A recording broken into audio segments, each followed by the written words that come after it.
Channel ਦੇ ਉੱਤੇ ਤੁਹਾਡਾ ਸਵਾਗਤ ਕਰਦੇ ਹਾਂ। ਵੱਧ ਤੋਂ ਵੱਧ ਇਸ ਚੈਨਲ ਨੂੰ ਸਬਸਕ੍ਰਾਈਬ ਕਰੋ ਅਤੇ ਸ਼ੇਅਰ ਕਰੋ, ਕਮੈਂਟ ਦਿਓ ਆਪਣੇ ਲੈਕਚਰ ਤੁਹਾਨੂੰ ਕਿੱਦਾਂ ਦਾ ਲੱਗਿਆ। ਅਤੇ ਅੱਜ ਆਪਾਂ BA ਥਰਡ ਈਅਰ ਦਾ ਹਿਸਟਰੀ ਨਾਲ ਰਿਲੇਟਡ ਚੈਪਟਰ ਜਿਹੜਾ ਉਹ ਕਰ ਰਹੇ ਹਾਂ। ਪਹਿਲਾਂ ਪੁਨਰ ਜਾਗਰਣ ਕੀਤਾ ਸੀ, ਅੱਜ ਧਰਮ ਸੁਧਾਰ ਅੰਦੋਲਨ। ਪੁਨਰ ਜਾਗਰਣ ਤੋਂ ਬਾਅਦ ਅਗਲਾ ਪੜਾਅ ਯੂਰਪ ਦੇ ਵਿੱਚ ਧਰਮ ਸੁਧਾਰ ਅੰਦੋਲਨਾਂ ਦਾ ਚੱਲਿਆ। 16ਵੀਂ ਸਦੀ 'ਚ ਕਹਿੰਦੇ ਧਰਮ ਸੁਧਾਰ ਇੱਕ ਅਜਿਹਾ ਅੰਦੋਲਨ ਸੀ ਜਿਹੜਾ ਬਾਈਬਲ ਨੂੰ ਸਿਧਾਂਤਾਂ ਅਤੇ ਨਿਯਮਾਂ ਦੇ ਅਨੁਸਾਰ ਲੋਕਾਂ ਤੱਕ ਸਹੀ ਪ੍ਰਚਾਰ ਕਰਨ ਦਾ ਪ੍ਰਯਤਨ ਕਰਦਾ ਹੈ। ਨੈਤਿਕ ਪੱਖ ਲੋਕਾਂ ਨੂੰ ਜਾਣੂ ਕਰਾਇਆ ਜਾਂਦਾ, ਸਿਧਾਂਤਕ ਪੱਖਾਂ ਤੋਂ ਬਾਈਬਲ ਨਾਲ ਜੋੜਿਆ ਜਾਂਦਾ ਹੈ। ਜੋ ਬੁਰਾਈਆਂ ਸੀਗੀਆਂ ਚਰਚ ਦੇ ਵਿੱਚ, ਪੋਪ ਪਾਦਰੀਆਂ ਦੇ ਭ੍ਰਿਸ਼ਟਾਚਾਰ ਨੂੰ ਸਾਹਮਣੇ ਲਿਆਂਦਾ ਜਾਂਦਾ ਹੈ। ਲੋਕਾਂ ਨੂੰ ਇਸ ਅੰਦੋਲਨ ਦੇ ਰਾਹੀਂ ਧਾਰਮਿਕ, ਰਾਜਨੀਤਿਕ, ਸਮਾਜਿਕ ਖੇਤਰ ਦੇ, ਸੱਭਿਆਚਾਰਕ ਖੇਤਰ ਦੇ ਵਿੱਚ ਵੀ ਇਹ ਧਾਰਮਿਕ ਅੰਦੋਲਨ ਹੈ ਜਿਹੜਾ ਡੂੰਘਾ ਅਸਰ ਪਾਉਂਦਾ। ਉਹਦੇ ਵਿੱਚ ਵੀ ਲੋੜੀਂਦੇ ਸੁਧਾਰ ਨੇ ਜਿਹੜੇ ਇਹਦੇ ਰਾਹੀਂ ਆਉਂਦੇ। ਭਾਵੇਂ ਚਰਚ ਦੇ ਸੁਧਾਰ 14ਵੀਂ ਸਦੀ ਤੋਂ ਚੱਲ ਰਹੀ ਸੀ ਜਦੋਂ ਪੁਨਰ ਜਾਗਰਣ ਚੱਲਿਆ। ਜੌਨ ਵਾਈਕਲਿਫ, ਜੌਨ ਇਰਾਸਮਸ ਇਹ ਪੁਨਰ ਜਾਗਰਣ ਦੇ ਰਾਹੀਂ ਲੋਕਾਂ ਨੂੰ ਚਰਚ ਦੀਆਂ ਬੁਰਾਈਆਂ ਦੇ ਖਿਲਾਫ ਜਾਗਰੂਕ ਕਰ ਰਹੇ ਸੀਗੇ। ਲੇਕਿਨ ਉਹਨਾਂ ਦੇ ਯਤਨ ਨੇ ਜਿਹੜੇ ਉਹ ਧਾਰਮਿਕ ਕ੍ਰਾਂਤੀ ਦੇ ਲਈ ਇੱਕ ਤਰ੍ਹਾਂ ਨਾਲ ਧਮਾਕਾ 16ਵੀਂ ਸਦੀ ਵਿੱਚ ਮਾਰਟਨ ਲੂਥਰ, ਜ਼ਵਿੰਗਲੀ, ਕੈਲਵਿਨ ਦੀ ਵਿਚਾਰਧਾਰਾ ਨਾਲ ਸ਼ੁਰੂ ਹੁੰਦਾ, ਕਿਉਂਕਿ ਪਹਿਲਾਂ ਪੁਨਰ ਜਾਗਰਣ ਦੇ ਰਾਹੀਂ ਉਹ ਚਰਚ ਦੀਆਂ ਬੁਰਾਈਆਂ ਤੋਂ ਲੋਕਾਂ ਨੂੰ ਜਾਗਰੂਕ ਜਾਂ ਜਾਣੂ ਕਰਵਾਇਆ। ਲੇਕਿਨ ਅਸਲ ਦੇ ਵਿੱਚ ਧਰਮ ਦੇ ਖਿਲਾਫ ਜੋ ਅੰਦੋਲਨ ਚੱਲਿਆ, ਪੋਪ ਪਾਦਰੀਆਂ ਦੇ ਭ੍ਰਿਸ਼ਟਾਚਾਰ ਦੇ ਖਿਲਾਫ ਜੋ ਅੰਦੋਲਨ ਚੱਲਿਆ, ਉਹ ਧਰਮ ਸੁਧਾਰ ਅੰਦੋਲਨ ਜਿਹਦੀ ਅਗਵਾਈ ਆਪਣੇ ਮਾਰਟਨ ਲੂਥਰ ਨੇ ਕੀਤੀ। ਜ਼ਵਿੰਗਲੀ ਅਤੇ ਕੈਲਵਿਨ ਉਸ ਵਿਚਾਰਧਾਰਾ ਨੂੰ ਅੱਗੇ ਲੈ ਕੇ ਜਾਂਦੇ। ਧਰਮ ਸੁਧਾਰ ਅੰਦੋਲਨ ਦਾ ਪਿਛੋਕੜ ਉਦੇਸ਼ ਕੀ ਸੀਗਾ? 15ਵੀਂ ਸਦੀ ਤੋਂ ਪਹਿਲਾਂ ਈਸਾਈ ਜਗਤ ਦੇ ਵਿੱਚ ਕਹਿੰਦੇ ਚਰਚ ਦੋ ਭਾਗਾਂ 'ਚ ਵੰਡਿਆ ਹੋਇਆ ਸੀ। ਇੱਕ ਪੂਰਬੀ ਚਰਚ ਜਿਸ ਨੂੰ ਗ੍ਰੀਕ ਆਰਥੋਡਾਕਸ ਚਰਚ ਕਿਹਾ ਜਾਂਦਾ ਸੀ, ਪੱਛਮੀ church Roman Catholic church. Greek Orthodox church ਦਾ ਕੇਂਦਰ ਕਸਤਨਤੁਨੀਆ ਸੀ ਅਤੇ ਪਵਿੱਤਰ ਰੋਮਨ ਸਾਮਰਾਜ ਦੀ ਰਾਜਧਾਨੀ ਰੋਮ ਸੀ ਜਿਹੜਾ ਉਹ ਕੈਥੋਲਿਕ ਚਰਚ ਦਾ ਕੇਂਦਰ ਬਣਿਆ। 1453 ਦੀ ਕਸਤਨਤੁਨੀਆ ਦੀ ਘਟਨਾ ਪੂਰਬੀ ਯੂਰਪ ਦੇ ਬਹੁਤ ਸਾਰੇ ਇਲਾਕਿਆਂ 'ਤੇ ਜਿੱਤਾਂ ਪ੍ਰਾਪਤ ਹੁੰਦੀਆਂ ਨੇ। ਆਰਥੋਡਾਕਸ ਚਰਚ ਦਾ ਮਹੱਤਵ ਘਟਦਾ ਜਾਂਦਾ ਹੈ, ਕੈਥੋਲਿਕ ਚਰਚ ਦਾ ਪ੍ਰਭਾਵ ਸੀ ਜਿਹੜਾ ਉਹ ਵੱਧਦਾ ਗਿਆ, ਜਿਸ ਦੇ ਕਾਰਨ 16ਵੀਂ ਸਦੀ ਦੇ ਵਿੱਚ ਫਿਰ ਧਰਮ ਸੁਧਾਰ ਅੰਦੋਲਨ ਦੇ ਜ਼ਰੀਏ ਰੋਮਨ ਕੈਥੋਲਿਕ ਚਰਚ ਜਿਸ ਦੇ ਮੁਖੀ ਪੋਪ ਦੇ ਵਿਰੁੱਧ ਇੱਕ ਵਿਦਰੋਹ ਹੋਇਆ, ਕਿਉਂਕਿ ਪੋਪ ਸੀ ਜਿਹੜਾ ਕੈਥੋਲਿਕ ਧਰਮ ਦੇ ਵਿੱਚ ਮੁਖੀਆ ਇੱਥੋਂ ਤੱਕ ਸੀ ਕਿ ਸ਼ਾਸਕਾਂ ਵੀ ਇੱਕ ਤਰ੍ਹਾਂ ਨਾਲ ਪੋਪ ਕੋਲ ਸ਼ਕਤੀਆਂ ਨੇ, ਸ਼ਾਸਕੀਆਂ ਉਹਨਾਂ ਨੂੰ ਵੀ ਸ਼ਕਤੀਹੀਨ ਸੀ ਜਿਹੜਾ ਕੀਤਾ ਗਿਆ। ਸਰਕਾਰ ਦੇ ਉੱਤੇ ਇਹਦਾ ਕੰਟਰੋਲ ਹੈ, ਰਾਜਨੀਤਿਕ, ਸਮਾਜਿਕ, ਆਰਥਿਕ ਖੇਤਰਾਂ 'ਤੇ ਇਸਦਾ ਕੰਟਰੋਲ ਹੈ। ਜਨਮ ਤੋਂ ਲੈ ਕੇ ਮੌਤ ਤੱਕ ਸਿੱਖਿਆ, ਵਿਆਹ, ਰੁਜ਼ਗਾਰ, ਬਿਮਾਰੀ, ਦਾਨ, ਮੁਕਤੀ ਦੇ ਲਈ ਚਰਚ ਸੀ ਜਿਹੜਾ ਉਹ ਪੋਪ 'ਤੇ ਨਿਰਭਰ ਕਰਦਾ ਸੀਗਾ। ਅੱਜ ਕੱਲ੍ਹ ਦੇ ਧਰਮ ਨਿਰਪੱਖਤਾ ਯੁੱਗ ਦੇ ਵਿੱਚ ਇਸ ਗੱਲ ਦਾ ਅੰਦਾਜ਼ਾ ਲਗਾਉਣਾ ਵੀ ਮੁਸ਼ਕਿਲ ਸੀਗਾ ਕਿ ਪੋਪ ਕਿਤੇ ਉਸ ਸਮੇਂ ਦੇ ਈਸਾਈ ਜਗਤ ਦੇ ਵਿੱਚ ਇੰਨੀ ਮਹੱਤਤਾ ਕਿ ਇੱਕ ਧਾਰਮਿਕ ਆਗੂ ਨੂੰ ਹੋਵੇ ਕਿ ਰਾਜਨੀਤੀ ਦੇ ਉੱਤੇ, ਇੱਥੋਂ ਤੱਕ ਕਿ ਜਿਹੜਾ ਰਾਜਾ ਸੀ ਰਾਜੇ ਨੂੰ ਵੀ ਉਹੀ ਉਹ ਕਰਦਾ, ਟੈਕਸ ਉਹ ਵਸੂਲਦਾ, ਸਰਕਾਰੀ ਸੰਪਤੀ ਉਹਨਾਂ ਕੋਲ ਹੈ। ਜੇਕਰ ਰਾਜਾ ਕਹਿੰਦੇ ਉਲੰਘਣਾ ਕਰਦਾ ਧਰਮ ਦੀ ਤਾਂ ਉਹਨੂੰ ਉਸ ਦੇ ਖਿਲਾਫ ਉਹਨੂੰ ਰਾਜ ਤੋਂ ਬਾਹਰ ਕੱਢ ਦਿੱਤਾ ਜਾਂਦਾ ਸੀਗਾ। ਚਰਚ ਦੇ ਨਿਯਮਾਂ ਦੀ ਵਿਰੋਧਤਾ ਕਰਨ ਦੇ ਉੱਤੇ ਅਨੇਕਾਂ ਤਰ੍ਹਾਂ ਦੇ ਤਸ਼ੱਦਦ ਜਿਹੜਾ ਉਹ ਕਰਦਾ ਸੀ। ਬੁੱਧੀਜੀਵੀ ਵਰਗ ਸੀ ਜਿਹੜਾ ਉਹ ਵਿਰੋਧ ਦੀ ਭਾਵਨਾ ਉਤਪੰਨ ਹੋਣ ਲੱਗ ਪਈ ਹੌਲੀ ਹੌਲੀ ਚਰਚ ਦੇ ਖਿਲਾਫ, ਪੋਪ ਪਾਦਰੀਆਂ ਦੇ ਖਿਲਾਫ, ਜਿਹੜਾ ਅੱਗੇ ਜਾ ਕੇ ਫਿਰ ਇਹਨਾਂ ਸੰਘਰਸ਼ਾਂ ਦਾ ਰੂਪ ਧਾਰਨ ਕਰ ਜਾਂਦੀ ਹੈ। ਉਹੀ ਬੁੱਧੀਜੀਵੀ ਵਰਗ ਦਾ ਸਾਥ ਦਿੰਦੇ ਨੇ ਸ਼ਾਸਕ ਲੋਕ। ਉਦੇਸ਼ ਕੀ ਸੀਗੇ ਇਸ ਦੇ? ਏਮਜ਼ ਧਰਮ ਸੁਧਾਰ ਅੰਦੋਲਨ ਦਾ ਉਦੇਸ਼ ਨੇ ਜਿਹੜੇ ਉਹ ਸੀਗੇ ਪੋਪ ਦੇ ਧਾਰਮਿਕ ਨਿਰਕੁਸ਼ਤ ਪਾਦਰੀਆਂ ਦੇ ਵਿਸ਼ੇਸ਼ ਅਧਿਕਾਰਾਂ ਤੋਂ, ਈਸਾਈ ਧਰਮ ਦੀਆਂ ਪ੍ਰਚਲਿਤ ਬੁਰਾਈਆਂ ਤੋਂ ਉਹਨਾਂ ਨਾਲ ਛੁਟਕਾਰਾ ਦਿਵਾਉਣਾ। ਲੋਕਾਂ ਦੇ ਵਿੱਚ ਕਹਿੰਦੇ ਇੱਦਾਂ ਦਾ ਵਿਦਰੋਹੀ ਰੂਪ ਧਾਰਨ ਕੀਤਾ ਇਸ ਨੇ ਕਿ ਈਸਾਈ ਧਰਮ ਦੀ ਪਵਿੱਤਰਤਾ, ਮੌਲਿਕਤਾ ਸਥਾਪਿਤ ਕਰਨ ਦੇ ਲਈ ਸਭ ਤੋਂ ਮਹੱਤਵਪੂਰਨ ਸੀ ਜਿਹੜਾ ਉਹ ਰੋਲ ਧਰਮ ਸੁਧਾਰ ਅੰਦੋਲਨ ਤੈਅ ਕਰਦੇ ਨੇ। ਅਤੇ ਦੂਜਾ ਨੰਬਰ ਪੋਪ ਦੀ ਧਾਰਮਿਕ ਨਿਰਕੁਸ਼ਤਾ, ਅਸੀਮਿਤ ਅਧਿਕਾਰਾਂ ਦੇ ਉੱਤੇ ਰੋਕ ਲਗਾਉਣ ਦੇ ਉਦੇਸ਼ ਨਾਲ ਧਰਮ ਸੁਧਾਰ ਅੰਦੋਲਨ ਚੱਲਦੇ। ਪਾਦਰੀਆਂ ਅਤੇ ਚਰਚ ਦੇ ਹੋਰ ਅਧਿਕਾਰਾਂ ਦੇ ਵਿੱਚ ਪ੍ਰਚਲਿਤ ਚਰਿੱਤਰਹੀਣਤਾ ਦੇ ਵਿਰੁੱਧ ਪ੍ਰਚਾਰ ਕਰਨ ਦੇ ਲਈ ਨੈਤਿਕਤਾ, ਅਧਿਆਤਮਕਤਾ ਦੇ ਰਸਤੇ ਲਿਆਉਣ ਦੇ ਪ੍ਰਯਤਨ ਕੀਤੇ ਜਾਂਦੇ ਨੇ। ਚਰਚ ਵਿੱਚ ਪ੍ਰਚਲਿਤ ਭ੍ਰਿਸ਼ਟਾਚਾਰ ਦਾ ਅੰਤ ਕਰਨ ਦੇ ਲਈ, ਚਰਚ ਦੇ ਵਿੱਚ ਲੋਕਾਂ ਦਾ ਵਿਸ਼ਵਾਸ ਪੈਦਾ ਕਰਨ ਦੇ ਲਈ ਇਹ ਅੰਦੋਲਨ ਚੱਲਦੇ।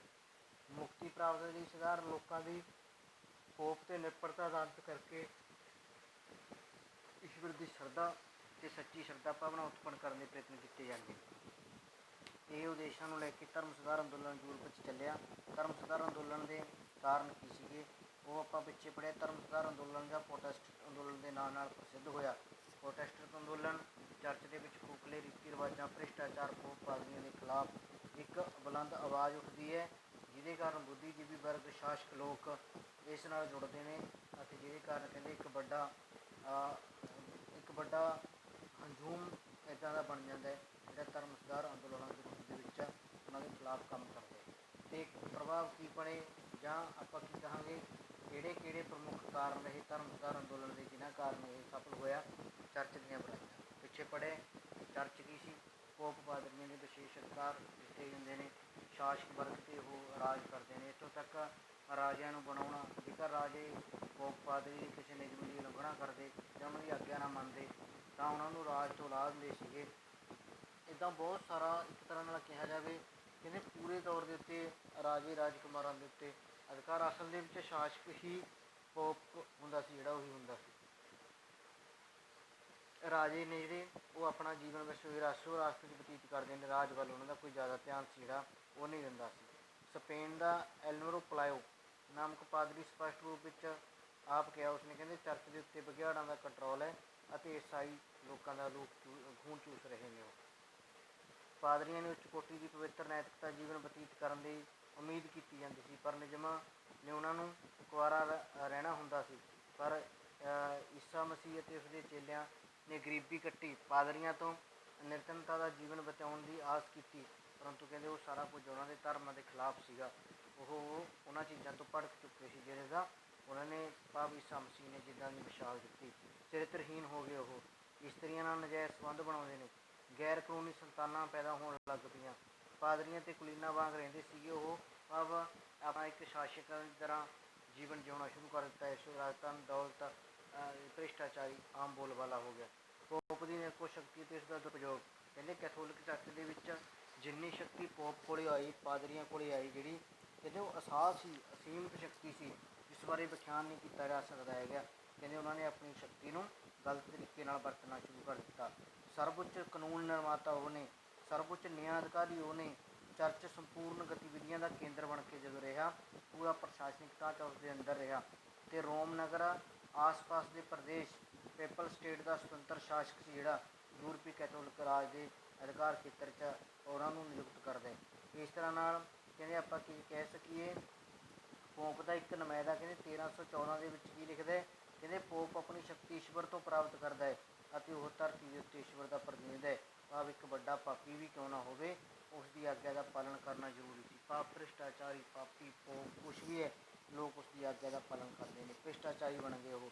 ਇਸ ਤਰ੍ਹਾਂ ਨਾਲ ਉਹਨਾਂ ਦੀ ਚਰਿੱਤਰਹੀਨਤਾ, ਨਿਰਕੁਸ਼ ਸ਼ਕਤੀ ਪੋਪਾਂ ਦੀ ਰਾਜਿਆਂ ਦੇ ਖਿਲਾਫ ਨਜਾਇਜ਼ ਢੰਗ ਨਾਲ ਕੰਮ ਕਰਦੇ ਨੇ, ਧਨ ਬਟੋਰਨਾ ਸ਼ੁਰੂ ਕਰ ਦਿੱਤਾ ਉਹਨਾਂ ਨੇ। ਇਸ ਤਰ੍ਹਾਂ ਨਾਲ ਕਹਿੰਦੇ ਆਪਣਾ ਚਰਚਾਂ ਦੇ ਵਿੱਚ, ਗਿਰਜਾਘਰਾਂ ਦੇ ਵਿੱਚ ਗਲਤ ਕੰਮ ਸ਼ੁਰੂ ਕਰ ਦਿੱਤੇ ਉਹਨਾਂ ਨੇ। ਇਸ ਤਰ੍ਹਾਂ ਨਾਲ ਕਹਿੰਦੇ ਉਹਨਾਂ ਨੇ ਇਸਦਾ ਪੂਰਾ ਤਰੀਕੇ ਨਾਲ ਲਿਓ 10ਵੇਂ ਵਰਗੇ ਆਪਣੇ ਘਰੇਲੂ ਅਮਲੇ ਵਿੱਚ ਅਨੇਕਾਂ ਨਵੀਆਂ ਪਦਵੀਆਂ ਕਾਇਮ ਕਰਦਾ ਹੈ, ਲੇਕਿਨ ਉਹਨਾਂ ਨੇ ਵਿਅਕਤੀਆਂ ਦੇ ਵਿੱਚ 2,20,000 ਦੇ ਕਰੀਬ ਡੁਕਟ ਬਟੋਰੇ। ਭਾਵ ਹਰੇਕ ਮਹੀਨੇ 6,000 ਡੁਕੇਟ ਜੂਏ ਦੇ ਵਿੱਚ ਪੈਸੇ ਜਿਹੜਾ ਖਰਚ ਕਰ ਦਿੰਦਾ ਸੀਗਾ। ਪੋਪ ਆਪਣੇ ਨੁਮਾਇੰਦਿਆਂ ਦੇ ਰਾਹੀਂ ਖਿਮਾ ਪੱਤਰ ਵੇਚ ਕੇ ਵੱਧ ਤੋਂ ਵੱਧ ਆਮਦਨ ਹੈ ਜਿਹੜੀ ਉਹ ਪੈਦਾ ਕਰਦਾ ਹੈ। ਖਿਮਾ ਪੱਤਰਾਂ ਬਾਰੇ ਅੱਗੇ ਆਪਾਂ ਡਿਟੇਲ ਦੇ ਵਿੱਚ ਜਿਹੜਾ ਉਹ ਕਰਾਂਗੇ। ਉਸ ਤੋਂ ਬਾਅਦ ਚਰਚ ਦਾ ਵਿਸ਼ਾਲ ਧਨ ਸੰਪਤੀ। ਚਰਚ ਦੇ ਕੋਲ ਧਨ ਸੰਪਤੀ ਵਿਸ਼ਾਲ ਹੋਈ। ਕਿਵੇਂ ਵਿਸ਼ਾਲ ਸੰਪਤੀ ਦੇ ਮਾਲਕ ਬਣੇ? ਰਾਜਿਆਂ ਦੀ ਤਰ੍ਹਾਂ ਜੋ ਆਮਦਨਾਂ ਸ਼ਾਸਕ ਦੀਆਂ ਹੁੰਦੀਆਂ ਸੀ ਉਹ ਸਾਰੀਆਂ ਪੋਪ ਪਾਦਰੀਆਂ ਕੋਲ ਜਾਂਦੀਆਂ ਨੇ। ਚਰਚ ਦਾ ਹਿੱਸਾ ਚਰਚ ਦੇ ਮਾਲਕ ਦਾ ਜ਼ਮੀਨ ਚਰਚ ਦੇ ਨਾਂ ਸੀ। ਇਸ ਤਰ੍ਹਾਂ ਨਾਲ ਹੋਰ ਕੋਈ ਕੰਮ ਹੁੰਦੇ ਤਾਂ ਬੰਜਰ ਭੂਮੀ ਤੋਂ ਇਲਾਵਾ ਖੇਤੀਯੋਗ ਭੂਮੀ ਆਦਿ ਬਣਾਉਣ ਦੇ ਵਿੱਚ ਚਰਚ ਦੀ ਸੰਪਤੀ 'ਚ ਵਾਧਾ ਹੁੰਦਾ ਹੈ। ਇਸ ਤਰ੍ਹਾਂ ਨਾਲ ਕਹਿੰਦੇ ਬਹੁਤ ਸਾਰਾ ਹਿੱਸਾ ਚਰਚ ਦਾ ਬਣਿਆ, ਵਿਸ਼ਾਲ ਸੰਪਤੀ ਦੇ ਮਾਲਕ ਬਣੇ ਅਤੇ ਇਸ ਤਰ੍ਹਾਂ ਸਵਾਰਥੀ ਹੋ ਗਏ। ਨਿਆਂ ਦਾ ਕੰਮ ਉਹਨਾਂ 'ਚ ਪੈਸੇ ਲੈ ਕੇ ਨਿਆਂ ਕਰਨ ਲੱਗ ਪਏ ਉਹ, ਇੱਦਾਂ ਦਾ ਕੰਮ। ਧਰਮ ਅਦਾਲਤਾਂ ਤੋਂ ਅਸੰਤੁਸ਼ਟਤਾ। ਮੱਧਕਾਲ ਦੇ ਯੂਰਪ ਦੇ ਵਿੱਚ ਜਿਹੜੀਆਂ ਧਰਮ ਅਦਾਲਤਾਂ ਸਥਾਪਿਤ ਹੋਈਆਂ, ਪੋਪ ਨਿਆਂਧੀਸ਼ ਵਜੋਂ ਸੀ। ਕਹਿੰਦੇ ਲੋਕ ਉਹਨਾਂ ਤੋਂ ਸੰਤੁਸ਼ਟ ਨਹੀਂ ਸੀ ਕਿਉਂਕਿ ਉਹ ਪੈਸੇ ਲੈ ਕੇ ਭ੍ਰਿਸ਼ਟਾਚਾਰੀ ਆਮ ਬਣ ਗਏ। ਇਨਸਾਫ ਸੀ ਜਿਹੜਾ ਉਹ ਸਹੀ ਢੰਗ ਨਾਲ ਨਹੀਂ ਕਰ ਪਾਉਂਦੇ ਸੀਗੇ, ਵੱਡੀ ਖੋਰੀ ਜ਼ਿਆਦਾ ਫੈਲ ਜਾਂਦੀ ਹੈ। ਪੋਪ ਦੀ ਅੰਤਰਰਾਸ਼ਟਰੀ ਸ਼ਕਤੀ ਅਤੇ ਉਸਦੇ ਰਾਜਿਆਂ ਨਾਲ ਝਗੜੇ। ਅੰਤਰਰਾਸ਼ਟਰੀ ਪੱਧਰ ਦੇ ਉੱਤੇ ਪੋਪ ਆਪਣੀ ਸ਼ਕਤੀਆਂ ਕਾਇਮ ਕਰਨ ਦੇ ਲਈ ਇੱਕ ਦੇਸ਼ ਤੋਂ ਦੂਜੇ ਦੇਸ਼ਾਂ ਦੇ ਵਿਚਕਾਰ ਉਸਦੀ ਪ੍ਰਸਿੱਧੀ ਵੱਧਦੀ ਹੈ ਅਤੇ ਜਿਹਦੇ ਕਾਰਨ ਰਾਜਿਆਂ ਨਾਲ ਉਸਦੇ ਝਗੜੇ ਆਮ ਹੋਣੇ ਸ਼ੁਰੂ ਹੋ ਗਏ। ਤਾਂ ਇਸ ਦਾ ਕੰਟਰੋਲ ਜਦੋਂ ਸਥਾਪਿਤ ਤਰ੍ਹਾਂ ਹੋ ਸਕਿਆ ਤਾਂ ਉਹੀ ਰਾਜੇ ਕਿਤੇ ਨਾ ਕਿਤੇ ਜਾ ਕੇ ਇਹਨਾਂ ਦੇ ਖਿਲਾਫ ਇਕਮੁੱਠ ਹੋ ਕੇ ਹਥਿਆਰ ਚੁੱਕਦੇ ਨੇ ਅਤੇ ਇਸ ਤਰ੍ਹਾਂ ਨਾਲ ਉਹਨਾਂ ਦੇ ਅਧਿਕਾਰਾਂ ਤੋਂ ਵੰਚਿਤ ਕਰ ਦਿੱਤਾ ਹੈ। ਪੋਪ ਨੇ ਇੰਗਲੈਂਡ ਦੇ ਸ਼ਾਸਕਾਂ ਹੈਨਰੀ ਦੂਜੇ ਜੌਨ ਦੇ ਵਿਰੁੱਧ ਹਥਿਆਰਾਂ ਦੀ ਵਰਤੋਂ ਕੀਤੀ। ਚਰਚ ਦੀ ਸੰਪਤੀ ਦੇ ਟੈਕਸ ਮਾਮਲੇ 'ਚ ਪੋਪ ਰਾਜਿਆਂ ਦੇ ਨਾਲ ਬਾਰ-ਬਾਰ ਝਗੜੇ ਕਰਦਾ ਹੈ। ਇਸ ਤਰ੍ਹਾਂ ਨਾਲ ਕਹਿੰਦੇ ਪੋਪ ਆਪਣੇ ਅਧਿਕਾਰਾਂ ਦੀ ਰੱਖਿਆ ਦੇ ਲਈ ਰਾਜਿਆਂ ਦੇ ਖਿਲਾਫ ਝਗੜੇ ਕਰਦੇ ਨੇ, ਆਪਣੇ ਆਪ ਨੂੰ ਬਚਾਉਣ ਦੇ ਲਈ ਉਹਨਾਂ ਵੱਲੋਂ ਪ੍ਰਯਤਨ ਜਿਹੜੇ ਉਹ ਕੀਤੇ ਜਾਂਦੇ ਨੇ। ਚਰਚ ਦੀ ਸੰਪਤੀ ਦੇ ਉੱਤੇ 1265 ਦੇ ਵਿੱਚ ਕਹਿੰਦੇ ਇੱਕ ਟੈਕਸ ਲਗਾਉਣਾ ਤੇ ਜਿਹਨੂੰ ਗੈਰ ਕਾਨੂੰਨੀ ਘੋਸ਼ਿਤ ਕਰ ਦਿੱਤਾ ਜਾਂਦਾ ਹੈ। ਲਗਾਉਣ ਵਾਲੇ ਜਿਹੜੇ ਬਾਦਸ਼ਾਹ ਸੀ ਉਹਨੂੰ ਧਰਮ ਤੋਂ ਛੇਕ ਦਿੱਤਾ ਜਾਂਦਾ ਹੈ। ਦੋਵਾਂ ਬਾਦਸ਼ਾਹ ਨੇ ਪੋਪ ਦੇ ਐਲਾਨ ਦੀ ਪਰਵਾਹ ਨਾ ਕੀਤੀ। ਟੈਕਸ ਲਗਾਉਣ ਦੇ ਸ਼ਾਹੀ ਅਧਿਕਾਰ ਉਹਨਾਂ ਨੇ ਉੱਚਿਤ ਰੱਖੇ। ਇਸ ਤਰ੍ਹਾਂ ਨਾਲ 1303 ਦੇ ਵਿੱਚ ਪੋਪ ਵਿਨਫਿਸ ਦੀ ਮੌਤ ਹੋਈ। 1309 ਨੂੰ ਫਰਾਂਸ ਦਾ ਬਾਦਸ਼ਾਹ ਫਿਲਿਪ ਚੌਥਾ ਪੋਪ ਨੇ ਕਲੇਮੈਂਟ ਪੰਜਵੇਂ ਨੂੰ ਰੋਮ ਛੱਡ ਕੇ ਅਵਿਗਨਾਨ ਵਿਖੇ ਮੁੱਖ ਦਫ਼ਤਰ ਸਥਾਪਿਤ ਕਰਨ ਦੇ ਲਈ ਮਜਬੂਰ ਕੀਤਾ। ਪੋਪ ਨੇ ਰਾਜਨੀਤਿਕ ਮਾਮਲਿਆਂ ਵਿੱਚ ਦਖਲਅੰਦਾਜ਼ੀ ਜਿਹੜੀ ਉਹ ਸ਼ੁਰੂ ਕਰ ਦਿੱਤੀ। ਪੋਪ ਦਾ ਅਵਿਗਨ ਦੇ ਵਿੱਚ ਮੁੱਖ ਦਫ਼ਤਰ 1877 ਤੱਕ ਕਾਇਮ ਰਿਹਾ। ਪੋਪ ਦੇ ਸਨਮਾਨ ਨੂੰ ਕਰਾਰੀ ਸੱਟ ਵੱਜੀ ਜਦੋਂ ਇਹਦੇ ਛੇਤੀ ਪਿੱਛੋਂ ਇੱਕ ਦੀ ਬਜਾਏ ਦੋ ਪੋਪਾਂ ਨੂੰ ਚੁਣਿਆ ਜਾਣ ਲੱਗ ਪਿਆ। ਪੋਪ ਦੀ ਸਥਿਤੀ ਦੇ ਵਿੱਚ ਗੜਬੜ ਹੋਰ ਵੱਧ ਗਈ। 1409 ਦੇ ਵਿੱਚ ਕਹਿੰਦੇ ਤੀਜਾ ਪੋਪ ਚੁਣ ਲਿਆ ਗਿਆ। ਇਹ ਘਟਨਾ ਨਾਲ ਮਹਾਨ ਪੱਛਮੀ ਫੁੱਟ ਦੇ ਨਾਂ ਨਾਲ ਜਾਣਿਆ ਜਾਂਦਾ ਹੈ, ਜਿਹਦੇ ਕਾਰਨ 1417 ਦੇ ਵਿੱਚ ਪੋਪ ਚੁਣੇ ਜਾਣ 'ਤੇ ਫੁੱਟ ਦੂਰ ਹੋਈ। ਅਤੇ ਭਾਵ ਕੀ ਹੈ, ਜਦੋਂ 2-3 ਫੁੱਟ ਪੋਪ ਬਣਨ ਲੱਗ ਪਏ ਤਾਂ ਉਹ ਇੱਕ ਦੂਜੇ ਦੇ ਖਿਲਾਫ ਹੋਣੇ ਸ਼ੁਰੂ ਹੋ ਗਏ। ਉਸ ਤੋਂ ਬਾਅਦ ਯੂਰਪ ਦੀ ਰਾਸ਼ਟਰੀ ਰਾਜਾਂ ਦਾ ਉਥਾਨ। ਮੱਧਕਾਲੀ ਯੂਰਪ ਦੇ ਵਿੱਚ ਵੱਖ-ਵੱਖ ਭਾਗਾਂ ਦੇ ਵਿੱਚ ਸੰਮਤਵਾਦ ਦਾ ਬੋਲਬਾਲਾ ਫੈਲ ਜਾਂਦਾ ਹੈ। ਸ਼ਕਤੀਆਂ ਦੀ ਵਰਤੋਂ ਸਥਾਨਕ ਸੰਮਤਾਂ ਦੁਆਰਾ ਕੀਤੀ ਜਾਂਦੀ ਹੈ ਅਤੇ ਵਿਵਸਥਾ ਚੋਣਤਾਈਆਂ ਲਗਭਗ ਆਉਣੀਆਂ ਜ਼ਰੂਰੀ ਸੀਗੀਆਂ। ਸੰਮਤ ਸ਼ਕਤੀਹੀਣ ਹੋ ਗਏ। ਪੋਪ ਪਾਦਰੀ ਜਿਹੜੇ ਉਹ ਜ਼ਿਆਦਾ ਹੋ ਗਏ, ਜਿਹਦੇ ਕਾਰਨ ਆਪਣੇ ਰਾਜਾਂ ਨੂੰ ਬਚਾਉਣ ਦੇ ਲਈ ਪ੍ਰਜਾਤੰਤਰੀ ਰਾਜ ਜਿਹੜਾ ਉਹ ਲਿਆਉਣ ਦੀ ਕੋਸ਼ਿਸ਼ ਕਰਦੇ ਨੇ। ਪੋਪ ਪਾਦਰੀਆਂ ਦੇ ਖਿਲਾਫ ਹੁੰਦੇ ਨੇ। ਪਾਦਰੀਆਂ ਦੀ ਨਿਯੁਕਤੀ ਉੱਤੇ ਉਹ ਆਪਣਾ ਕੰਟਰੋਲ ਕਾਇਮ ਕਰਨਾ ਚਾਹੁੰਦੇ ਸੀ ਕਿ ਉਹਨਾਂ ਵਿਚਕਾਰ ਝਗੜੇ ਨੇ ਜਿਹੜੇ ਹੋਏ, ਜਿਹੜੇ ਰਾਸ਼ਟਰੀ ਰਾਜਾਂ ਦੇ ਉਥਾਨ ਦਾ ਵੱਡਾ ਕਾਰਨ ਹੈ ਜਿਹੜਾ ਉਹ ਬਣਦੇ ਨੇ। ਉਸ ਤੋਂ ਬਾਅਦ ਮੱਧ ਵਰਗ ਦਾ ਯੋਗਦਾਨ। ਵਪਾਰੀ, ਉਦਯੋਗਪਤੀ, ਪੂੰਜੀਪਤੀ, ਉੱਚ ਵਰਗ ਦੇ ਲੋਕ ਸੀਗੇ ਜਿਹੜੇ ਕਹਿੰਦੇ ਉਹ ਇਹਨਾਂ ਦੇ ਵਿੱਚ ਪੁਨਰ ਜਾਗਰਣ ਨੇ ਇੱਦਾਂ ਦਾ ਜੋਸ਼ ਭਰਿਆ ਕਿ ਉਹ ਪੋਪ ਪਾਦਰੀਆਂ ਦੇ ਖਿਲਾਫ ਆਪਣੀ ਸਥਿਤੀ ਨੂੰ ਮਜ਼ਬੂਤ ਕਰਨ ਦੇ ਲਈ ਸ਼ਾਸਕਾਂ ਨੂੰ ਜਾਂ ਨਜਾਇਜ਼ ਢੰਗ ਦੇ ਨਾਲ ਜਿਹੜੀ ਇਕੱਠੀ ਕੀਤੀ ਗਈ ਸੰਪਤੀ ਸੀ ਉਸ ਨੂੰ ਸਰਕਾਰੀ ਕੰਟਰੋਲ ਦੇ ਵਿੱਚ ਲਿਆਉਣ ਦੇ ਪ੍ਰਯਤਨਾਂ ਦੇ ਲਈ ਕੰਮ ਕਰਨਾ ਸ਼ੁਰੂ ਕਰ ਦਿੰਦੇ ਨੇ। ਸੰਮਤਵਾਦ ਕਲੀਨਾਂ ਤੋਂ ਆਜ਼ਾਦੀ ਦੇ ਲਈ ਪ੍ਰਯਤਨ ਕਰਦੇ ਨੇ, ਜਿਹਦੇ ਕਾਰਨ ਧਰਮ ਸੁਧਾਰ ਅੰਦੋਲਨ ਦੇ ਰਾਹੀਂ ਉਹ ਵੱਡੀ ਗਿਣਤੀ ਦੇ ਵਿੱਚ ਇੱਕ ਦੂਜੇ ਨਾਲ ਜੁੜ ਜਾਂਦੇ ਨੇ। ਪੁਨਰ ਜਾਗਰਣ ਦਾ ਪ੍ਰਭਾਵ। ਪੁਨਰ ਜਾਗਰਣ ਨੇ ਬਹੁਤ ਜ਼ਿਆਦਾ ਇਫੈਕਟ ਪਾਇਆ। ਪੁਨਰ ਜਾਗਰਣ ਸੀ ਜਿਹੜਾ ਉਸਨੇ ਇੱਕ ਤਰ੍ਹਾਂ ਨਾਲ ਆਦਰਸ਼ ਵਾਤਾਵਰਨ, ਆਦਰਸ਼ ਵਰਤਮਾਨ ਦੁਨੀਆ ਦੇ ਸਾਹਮਣੇ ਪੇਸ਼ ਕੀਤਾ। ਕਹਿੰਦੇ ਤੁਹਾਡਾ ਆਉਣ ਵਾਲਾ ਭਵਿੱਖ ਇੱਦਾਂ ਦਾ ਹੋ ਸਕਦਾ ਹੈ ਜੇ ਤੁਸੀਂ ਪੋਪ ਪਾਦਰੀਆਂ ਜਾਂ ਧਾਰਮਿਕ ਅਡੰਬਰਾਂ ਤੋਂ ਛੁਟਕਾਰਾ ਪਾਓ। ਜਦੋਂ ਲੋਕਾਂ ਦੇ ਲਈ ਸੁਪਨੇ ਕ੍ਰੀਏਟ ਕੀਤੇ, ਸੁਪਨੇ ਦਿਖਾਉਣੇ ਸ਼ੁਰੂ ਕਰ ਦਿੱਤੇ ਤਾਂ ਕਹਿੰਦੇ ਉਹਨਾਂ ਨੇ ਫਿਰ ਲੋਕ ਸੀ ਜਿਹੜੇ ਧਰਮ ਸੁਧਾਰ ਅੰਦੋਲਨ ਦੇ ਵਿੱਚ ਆਸਾਨੀ ਨਾਲ ਐਂਟਰੀ ਕਰ ਜਾਂਦੇ ਨੇ। ਲੋਕਾਂ ਦੇ ਲਈ ਇੱਕ ਸੁਖਾਲਾ ਕੰਮ ਹੋ ਗਿਆ ਕਿ ਉਹ ਕਿੱਦਾਂ ਇਹਨਾਂ ਗਤੀਵਿਧੀਆਂ ਨਾਲ ਲੋਕਾਂ ਦੇ ਵਿੱਚ ਐਂਟਰ ਕਰ ਸਕਦੇ ਨੇ। ਇਸ ਲਈ ਪੁਨਰ ਜਾਗਰਣ ਨੇ ਲੋਕਾਂ ਸਾਹਮਣੇ ਸ਼ੀਸ਼ਾ ਪੇਸ਼ ਕੀਤਾ, ਦ੍ਰਿਸ਼ਟੀਕੋਣ ਫੈਲਾਇਆ ਲੋਕਾਂ ਦਾ, ਜਿਹਦੇ 'ਚ ਕੰਮ ਵਧਿਆ। ਸਿੱਖਿਆ ਦਾ ਪ੍ਰਸਾਰ। 15ਵੀਂ ਸਦੀ ਪੂਰਬੀ ਯੂਰਪ ਆਪਾਂ ਪੜ੍ਹਿਆ ਪਿੱਛੇ, ਆਕਸਫੋਰਡ, ਪੈਰਿਸ ਵਰਗੀਆਂ ਯੂਨੀਵਰਸਿਟੀਆਂ 12ਵੀਂ ਸਦੀ 'ਚ ਆਈਆਂ। ਉਸ ਤੋਂ ਬਾਅਦ ਸਿੱਖਿਆ ਦਾ ਮਿਆਰ ਹੋਰ ਵਧਣਾ ਸ਼ੁਰੂ ਹੋ ਗਿਆ। ਕਹਿੰਦੇ ਸਿੱਖਿਅਕ ਮੁਖਿਆਰਾਂ ਨੇ ਲੋਕਾਂ ਨੂੰ ਬੁੱਧੀਜੀਵੀ ਬਣਾਇਆ। ਲੋਕਾਂ ਨੂੰ ਸਹੀ ਆਜ਼ਾਦੀ, ਸਹੀ ਅਧਿਕਾਰਾਂ ਬਾਰੇ ਜਦੋਂ ਜਾਣਕਾਰੀ ਮਿਲੀ ਤਾਂ ਕਹਿੰਦੇ ਉਹ ਵੱਧ ਚੜ੍ਹ ਕੇ ਇਹਨਾਂ ਧਾਰਮਿਕ ਅਡੰਬਰਾਂ ਤੋਂ ਬਾਹਰ ਆ ਕੇ ਜਿਹੜੀ ਪਹਿਲਾਂ ਧਾਰਮਿਕ ਸਿੱਖਿਆ ਦਿੱਤੀ ਜਾਂਦੀ ਸੀ, ਧਾਰਮਿਕ ਸਿੱਖਿਆ ਤੋਂ ਛੁਟਕਾਰਾ ਪਾ ਕੇ ਉਹਨਾਂ ਦੇ ਵੱਲੋਂ ਇੱਕ ਤਰ੍ਹਾਂ ਨਾਲ ਸੋਸ਼ਲ ਐਜੂਕੇਸ਼ਨ, ਪੱਛਮੀ ਢੰਗ ਦੀ ਐਜੂਕੇਸ਼ਨ, ਯੂਰਪੀ ਯੂਨੀਵਰਸਿਟੀਆਂ, ਆਕਸਫੋਰਡ ਵਰਗੀਆਂ ਯੂਨੀਵਰਸਿਟੀਆਂ ਜਿੱਦਾਂ ਦੀ ਐਜੂਕੇਸ਼ਨ ਦਿੰਦੀਆਂ ਨੇ ਉਸ ਦਾ ਸਹਾਰਾ ਲੈ ਕੇ ਉਹਨਾਂ ਨੇ ਬਾਈਬਲ ਦੇ ਵਿੱਚ ਸੁਧਾਰ ਕਰਕੇ ਅਤੇ ਹੋਰ ਭਾਸ਼ਾਵਾਂ ਦੇ ਵਿੱਚ ਬਾਈਬਲ ਦਾ ਜਦੋਂ ਅਨੁਵਾਦ ਹੋਇਆ ਕਹਿੰਦੇ ਉਹਨਾਂ ਨੇ ਲੋਕਾਂ ਨੂੰ ਇਸ ਸਿੱਖਿਆ ਦੇ ਮਿਆਰ ਨੂੰ ਹੋਰ ਵਧਾ ਕੇ ਪੋਪ ਦਾ ਪਾਦਰੀਆਂ ਦੀ ਮਹੱਤਤਾ ਨੂੰ ਘਟਾਇਆ। ਮੁੱਢਲੇ ਸੁਧਾਰਕਾਂ ਦੇ ਯਤਨ। ਕਹਿੰਦੇ ਇਸ ਤੋਂ ਪਹਿਲਾਂ ਜੌਨ ਵਾਈਕਲਿਫ ਨੇ ਵੀ ਪ੍ਰਯਤਨ ਕੀਤੇ ਇਹਨਾਂ ਸੁਧਾਰਾਂ ਦੇ ਲਈ। ਉਸ ਸਮੇਂ ਕਾਮਯਾਬ ਨਹੀਂ ਹੋਏ, ਲੇਕਿਨ ਬਾਅਦ ਦੇ ਵਿੱਚ ਕਹਿੰਦੇ ਉਹੀ ਆਕਸਫੋਰਡ ਦਾ ਇੱਕ ਪ੍ਰੋਫੈਸਰ ਸੀਗਾ ਜੌਨ ਵਾਈਕਲਿਫ ਜਿਹੜਾ, ਉਸਨੇ ਪੋਪ ਚਰਚ ਦੇ ਪ੍ਰਚਾਰ ਕੀਤਾ, ਰੀਤੀ ਰਿਵਾਜ਼ਾਂ ਦਾ ਖੰਡਨ ਕੀਤਾ। ਉਸ ਤੋਂ ਬਾਅਦ ਬਾਈਬਲ 'ਤੇ ਆਧਾਰਿਤ ਈਸਾਈ ਧਰਮ ਦਾ ਪ੍ਰਚਾਰ ਕੀਤਾ। ਹੌਲੀ ਹੌਲੀ ਲੋਕ ਉਸ ਵਿਚਾਰਧਾਰਾ ਦੇ ਨਾਲ ਜੁੜਦੇ ਨੇ। ਉਸਦੇ ਚੇਲਿਆਂ ਨੇ ਹੋਰ ਪ੍ਰਚਾਰ ਕਰਕੇ ਇਰਾਸਮਸ ਵਰਗੇ ਆਏ, ਬਾਈਬਲ ਦਾ ਰੂਪਾਂਤਰਨ ਤਿਆਰ ਕੀਤਾ ਲਾਤੀਨੀ ਭਾਸ਼ਾ ਦੇ ਵਿੱਚ ਉਸਨੇ। ਇਸ ਤਰ੍ਹਾਂ ਨਾਲ ਆਪਣੀ ਪੁਸਤਕ ਲਿਖੀ ਇਰਾਸਮਸ ਨੇ, ਇਨ ਪੈਰਿਸ ਆਫ ਫੋਲੀ। ਇਸ ਵਿੱਚ ਮੂਰਖਤਾ ਪੂਰਨ ਚਰਚ ਦੀਆਂ ਮੂਰਖਤਾਪੂਰਨ ਗੱਲਾਂ, ਨੈਤਿਕਤਾ, ਭ੍ਰਿਸ਼ਟਾਚਾਰੀ ਬਾਰੇ ਖੁੱਲ੍ਹ ਕੇ ਲਿਖਦਾ ਹੈ। ਇਹਨਾਂ ਕਾਰਨ ਵੀ ਲੋਕ ਇੱਧਰ ਨੂੰ ਚਲੇ ਜਾਂਦੇ ਨੇ ਅਤੇ ਫਿਰ ਉਹਨਾਂ ਅੰਦੋਲਨਾਂ ਦਾ ਰੂਪ ਲੂਥਰਵਾਦੀ ਵਿਚਾਰਕ ਜਿਹੜੇ ਲਾਭ ਉਠਾਉਂਦੇ ਨੇ। ਉਸ ਤੋਂ ਬਾਅਦ ਤਤਕਾਲੀਨ ਕਾਰਨ ਕੀ ਰਿਹਾ? ਖਿਮਾ ਪੱਤਰਾਂ ਦੀ ਵਿਕਰੀ। ਕਹਿੰਦੇ ਪੋਪ ਪਾਦਰੀ ਕੀ ਕਰਦੇ ਨੇ? ਬੜਾ ਇੰਪੋਰਟੈਂਟ ਸ਼ਾਰਟ ਕੁਐਸਚਨ ਹੈ ਇਹ। ਪੋਪ ਪਾਦਰੀ ਆਪਣੇ ਪ੍ਰਭਾਵ ਨੂੰ ਵਧਾਉਣ ਦੇ ਲਈ ਜਦੋਂ ਉਹਨਾਂ ਦੀ ਆਮਦਨ ਘਟਣੀ ਸ਼ੁਰੂ ਹੋ ਗਈ, ਜ਼ਮੀਨਾਂ ਉਹਨਾਂ ਦੇ ਹੱਥਾਂ ਤੋਂ ਜਾਣ ਲੱਗ ਪਈਆਂ, ਸ਼ਾਸਕ ਉਹਨਾਂ ਦੇ ਹੱਥਾਂ ਤੋਂ ਜਾਣ ਲੱਗ ਪਏ, ਲੋਕ ਉਹਨਾਂ ਦੇ ਅੰਧ ਵਿਸ਼ਵਾਸਾਂ ਤੋਂ ਬਾਹਰ ਨਿਕਲਣੇ ਸ਼ੁਰੂ ਹੋ ਗਏ, ਉਹਨਾਂ ਦੀ ਆਮਦਨ ਸੋਰਸ ਘਟਣੇ ਸ਼ੁਰੂ ਹੋ ਗਏ, ਤਾਂ ਉਹਨਾਂ ਨੇ ਕਹਿੰਦੇ ਆਪਣੇ ਨਵੇਂ ਸੇਂਟ ਪੀਟਰ ਦੇ ਗਿਰਜਾਘਰ ਦਾ ਨਿਰਮਾਣ ਹੋ ਰਿਹਾ ਸੀ, ਜਿਸ ਦੇ ਲਈ ਪੋਪਾਂ ਨੂੰ ਧਨ ਦੀ ਲੋੜ ਪਈ। ਪੋਪ ਨੇ ਧਨ ਇਕੱਠਾ ਕਰਨ ਦੇ ਲਈ ਖਿਮਾ ਪੱਤਰ ਜਾਰੀ ਕੀਤੇ। ਉਹਦੇ ਵਿੱਚ ਕੀ ਸੀਗਾ? ਕਹਿੰਦੇ ਉਹਨਾਂ ਲੋਕਾਂ ਨੇ ਦੇ ਵਿੱਚ ਇਹ ਖਿਮਾ ਪੱਤਰਾਂ ਦੇ ਲਈ ਪ੍ਰਚਾਰ ਕੀਤਾ, ਕਹਿੰਦੇ ਜੋ ਲੋਕ ਮੁਕਤੀ ਪ੍ਰਾਪਤ ਕਰਨਾ ਚਾਹੁੰਦੇ ਨੇ ਉਹ ਇਹਨਾਂ ਖਿਮਾ ਪੱਤਰਾਂ ਨੂੰ ਖਰੀਦਣ। ਇਹਨਾਂ ਖਿਮਾ ਪੱਤਰਾਂ ਨੂੰ ਖਰੀਦ ਕੇ ਜਦੋਂ ਪੜ੍ਹਨਗੇ ਤਾਂ ਉਹਨਾਂ ਨੂੰ ਮੋਕਸ਼ ਹੈ ਜਿਹੜਾ ਉਹ ਪ੍ਰਾਪਤ ਹੋ ਸਕਦਾ। ਮੁਕਤੀ ਪ੍ਰਾਪਤੀ ਦਾ ਹੱਕਦਾਰ ਉਹੀ ਹੋਊਗਾ ਜਿਹੜਾ ਖਿਮਾ ਪੱਤਰਾਂ ਨੂੰ ਖਰੀਦੇਗਾ। ਜਦੋਂ ਟੈਟਜ਼ਲ ਨਾਮਕ ਇੱਕ ਪਾਦਰੀ ਖਿਮਾ ਪੱਤਰਾਂ ਨੂੰ ਵੇਚਦਾ, ਖਰੀਦਦਾਰਾਂ ਨੂੰ ਪਾਪਾਂ ਤੋਂ ਮੁਕਤ ਕਰਦਾ, 1517 ਦੇ ਵਿੱਚ ਬੇਟਨਬਰਗ ਪਹੁੰਚਦਾ, ਤਾਂ ਉੱਥੋਂ ਦਾ ਪ੍ਰੋਫੈਸਰ ਸੀਗਾ ਮਾਰਟਨ ਲੂਥਰ। ਇੱਕ ਅਧਿਆਤਮਿਕ ਸੌਦੇ ਦਾ ਵਿਰੋਧ ਕਰਦਾ, ਕਰੇ ਬਿਨਾਂ ਉਹ ਨਹੀਂ ਰਹਿ ਸਕਿਆ। ਇਸ ਨੇ ਪਹਿਲਾਂ ਚਰਚ ਦੀਆਂ ਬੁਰਾਈਆਂ ਦੇ ਵਿਰੁੱਧ ਤੂਫਾਨ ਉੱਠ ਰਿਹਾ ਸੀ, ਤਾਂ ਕਹਿੰਦੇ ਖਿਮਾ ਪੱਤਰਾਂ ਦੀ ਵਿਕਰੀ ਸੀ ਜਿਹੜੀ ਉਹ ਇੱਕ ਕਿਸਮ ਦੇ ਵਿਦਰੋਹ ਦਾ ਰੂਪ ਧਾਰਨ ਕਰ ਲੈਂਦੀ ਹੈ। ਜੌਨ ਵਾਈਕਲਿਫ, ਜੌਨ ਹਸ ਦੇ ਸਮੇਂ ਤੋਂ ਚੱਲ ਰਹੀਆਂ ਗਤੀਵਿਧੀਆਂ ਨੇ ਜਿਹੜੀਆਂ ਉਹ ਇਹਨਾਂ ਖਿਮਾ ਪੱਤਰਾਂ ਦਾ ਵਿਰੋਧ ਕਰਨ ਦੇ ਉੱਤੇ ਮਾਰਟਨ ਲੂਥਰ ਵੱਲੋਂ ਤਾਂ ਕਹਿੰਦੇ ਇੱਕ ਵਿਸ਼ਾਲ ਤੂਫਾਨ ਦਾ ਰੂਪ ਧਾਰਨ ਕਰ ਜਾਂਦੀਆਂ ਨੇ। ਉਸ ਤੋਂ ਬਾਅਦ ਆਏਗਾ ਧਾਰਮਿਕ ਅੰਦੋਲਨ ਦੀ, ਧਰਮ ਸੁਧਾਰ ਅੰਦੋਲਨ ਦੀ ਪ੍ਰਗਤੀ। ਪਹਿਲਾਂ ਆਪਾਂ ਕਾਰਨ ਪੜ੍ਹੇ, ਕਿਹੜੇ ਕਿਹੜੇ ਕਾਰਨ ਸੀ ਜਿਨ੍ਹਾਂ ਕਾਰਨ ਧਰਮ ਸੁਧਾਰ ਅੰਦੋਲਨ ਚੱਲੇ। ਉਸ ਤੋਂ ਬਾਅਦ ਇਸ ਦੀ ਪ੍ਰਗਤੀ ਅੱਗੇ ਕਿੱਦਾਂ ਵਧਿਆ, ਕਿੱਥੋਂ ਸ਼ੁਰੂ ਹੋਇਆ, ਇੰਪੋਰਟੈਂਟ ਕੁਐਸਚਨ ਇਹ ਵੀ। ਧਰਮ ਸੁਧਾਰ ਅੰਦੋਲਨ ਕਿੱਥੋਂ ਸ਼ੁਰੂ ਹੋਏ? ਜਰਮਨ ਤੋਂ ਸ਼ੁਰੂ ਹੋਏ, ਜਰਮਨੀ ਤੋਂ ਸ਼ੁਰੂ ਹੋਏ 1517 ਤੋਂ। ਇਸ ਤੋਂ ਛੇਤੀ ਪਿੱਛੋਂ ਫਰਾਂਸ, ਸਵਿਟਜ਼ਰਲੈਂਡ, ਇੰਗਲੈਂਡ, ਪੱਛਮੀ ਯੂਰਪ ਦੇ ਹੋਰ ਦੇਸ਼ਾਂ 'ਚ ਫੈਲੇ। ਲੂਥਰ ਤੋਂ ਇਲਾਵਾ ਜਵਿੰਗਲੀ, ਕੋਲਵਿਨ, ਸਮਾਰਟ ਹੈਨਰੀ 8ਵੇਂ ਮਹੱਤਵਪੂਰਨ ਭੂਮਿਕਾ ਇਹਨਾਂ ਅੰਦੋਲਨਾਂ ਦੇ ਵਿੱਚ ਵਧਾਉਂਦੇ ਨੇ ਅਤੇ ਵੱਖ-ਵੱਖ ਦੇਸ਼ਾਂ 'ਚ ਇਹਨਾਂ ਦਾ ਪ੍ਰਸਾਰ ਕੀਤਾ ਜਾਂਦਾ ਹੈ। ਜਰਮਨੀ ਦੇ ਵਿੱਚ ਧਰਮ ਸੁਧਾਰ ਅੰਦੋਲਨ 'ਤੇ ਮਾਰਟਨ ਲੂਥਰ ਦਾ ਕੀ ਯੋਗਦਾਨ ਰਿਹਾ? ਜਰਮਨੀ ਦਾ ਸਭ ਤੋਂ ਪਹਿਲਾ ਧਰਮ ਸੁਧਾਰ ਅੰਦੋਲਨ ਆਉਣ ਦਾ ਮੁੱਖ ਕਾਰਨ ਕੀ ਸੀ? ਜਰਮਨ ਦੇ ਵਿੱਚ ਉੱਥੋਂ ਦੀ ਰਾਜਨੀਤਿਕ ਵਿਵਸਥਾ। ਸੈਂਕੜੇ ਜਰਮਨੀ ਲੋਕ ਛੋਟੇ ਵੱਡੇ ਰਾਜਾਂ 'ਚ ਵੰਡੇ ਹੋਏ ਨੇ। ਆਪਣੇ ਪਵਿੱਤਰ ਰੋਮਨ ਸਮਰਾਟ ਸਾਰੇ ਜਰਮਨੀ ਦਾ ਨਾ ਮਾਤਰ ਮੁਖੀਆ ਹੁੰਦਾ ਸੀ, ਫਿਰ ਵੀ ਸਮਰਾਟ ਜਰਮਨੀ ਦੇ ਸਾਰੇ ਰਾਜ ਅਮਲੀ ਰੂਪ 'ਚ ਸੁਤੰਤਰ ਨੇ। ਜਰਮਨ ਰਾਜ ਦੇ ਧਾਰਮਿਕ ਮਾਮਲੇ ਅਤੇ ਉਸਦੇ ਸ਼ਾਸਕਾਂ ਦੇ ਅਧਿਕਾਰ ਹੇਠ ਚਾਹੁੰਦੇ ਨੇ। ਵੱਖ-ਵੱਖ ਧਾਰਮਿਕ ਵਿਚਾਰ ਪ੍ਰਚਲਿਤ ਹੋਣ ਦੀਆਂ ਸੰਭਾਵਨਾਵਾਂ ਸ਼ਕਤੀਸ਼ਾਲੀ ਕੇਂਦਰ ਦੇ ਅਧੀਨ ਸਮਰਾਜ ਦਾ ਅਜਿਹਾ ਸੰਭਵ ਨਹੀਂ ਸੀਗਾ।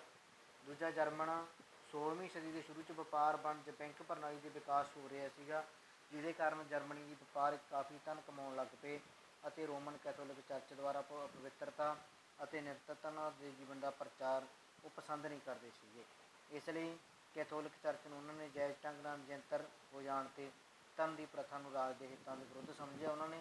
ਇਸ ਤਰ੍ਹਾਂ ਨਾਲ ਉਹਨਾਂ ਦੀ ਕੈਥੋਲਿਕ ਚਰਚ ਦੇ ਨਾਲ ਵਿਰੋਧ ਸੀ ਜਿਹੜਾ ਉਹ ਸ਼ੁਰੂ ਹੋ ਗਿਆ, ਕਿਉਂਕਿ ਉਹ ਕੈਥੋਲਿਕ ਚਰਚ ਤੋਂ ਬਿਨਾਂ ਆਪਣਾ ਸੁਤੰਤਰ ਵਪਾਰ ਸੀ ਜਿਹੜਾ ਉਹ ਕਰਨ ਲੱਗ ਪਏ। ਮਾਰਟਨ ਲੂਥਰ ਦਾ ਜੀਵਨ ਧਰਮ ਸੁਧਾਰ ਅੰਦੋਲਨ ਦਾ ਮੋਢੀ ਮੰਨਿਆ ਜਾਂਦਾ ਹੈ। ਸੈਕਸ਼ਨੀ ਦੇ ਰਾਜ ਆਈਸਵੇਲ ਜਰਮਨੀ ਦੇ ਵਿੱਚ ਇੱਕ ਕਿਸਾਨ ਪਰਿਵਾਰ ਦੇ ਵਿੱਚ 10 ਨਵੰਬਰ 1483 ਨੂੰ ਉਸਦਾ ਜਨਮ ਹੁੰਦਾ ਹੈ। ਧਾਰਮਿਕ ਵਿਚਾਰਾਂ ਵਾਲਾ ਵਿਅਕਤੀ ਸੀ। ਉਸਨੇ ਰਫਰਟ ਯੂਨੀਵਰਸਿਟੀ ਦੇ ਵਿੱਚ ਉੱਚੀ ਸਿੱਖਿਆ ਪ੍ਰਾਪਤ ਕੀਤੀ। ਉਸਦੀ ਕੁਝ ਸਾਲ ਪਾਦਰੀ ਵਜੋਂ ਵੀ ਪ੍ਰਸਿੱਧੀ ਪ੍ਰਾਪਤ ਕੀਤੀ। 1507 'ਚ ਬੇਟਨਬਰਗ ਯੂਨੀਵਰਸਿਟੀ ਵਿੱਚ ਧਰਮ ਸ਼ਾਸਤਰ ਦੇ ਅਧਿਆਪਕ ਵਜੋਂ ਨਿਯੁਕਤੀ ਕਰਦੇ। ਬੇਟਨਬਰਗ ਦੇ ਅਗਲੇ 10 ਸਾਲਾਂ ਦੇ ਲਈ ਲੂਥਰ ਨੇ ਇੱਕ ਵਿਦਵਾਨ ਧਰਮ ਸ਼ਾਸਤਰੀ ਵਜੋਂ ਪ੍ਰਸਿੱਧੀ ਹਾਸਲ ਕੀਤੀ। 1511 ਨੂੰ ਰੋਮ ਦੀ ਯਾਤਰਾ 'ਤੇ ਜਾਂਦਾ ਹੈ। ਉੱਥੇ ਉਸਨੇ ਪੋਪ ਦੀ ਅਨੈਤਿਕਤਾ, ਧਰਮ ਅਧਿਕਾਰੀਆਂ ਦੀ ਵਿਸ਼ਾਲਤਾ ਵੇਖ ਕੇ ਉਸਨੂੰ ਬੜਾ ਦੁੱਖ ਲੱਗਿਆ। ਉਹਦੇ ਦਿਲ ਦੇ ਵਿੱਚ ਚਰਚ ਦੇ ਸੁਧਾਰਾਂ ਦੇ ਲਈ ਇੱਕ ਤਰ੍ਹਾਂ ਨਾਲ ਇੱਛਾ ਤੀਬਰ ਹੋਈ। 1515 ਨੂੰ ਮਾਰਟਨ ਲੂਥਰ ਦੇ ਮਨ 'ਤੇ ਸੈਂਟ ਪੌਲ ਦੇ ਇਹਨਾਂ ਸ਼ਬਦਾਂ ਦਾ ਕਿ ਨੇਕ ਵਿਅਕਤੀ ਨੂੰ ਆਪਣੇ ਵਿਸ਼ਵਾਸ ਰਾਹੀਂ ਰੱਬੀ ਗਿਆਨ ਪ੍ਰਾਪਤ ਹੋ ਜਾਂਦਾ ਹੈ, ਭਾਵ ਉਸ ਨੂੰ ਮੰਦਰਾਂ, ਮਸਜਿਦਾਂ, ਚਰਚ ਜਾਂ ਗਿਰਜਾਘਰਾਂ 'ਚ ਜਾਣ ਦੀ ਜ਼ਰੂਰਤ ਨਹੀਂ ਹੈ।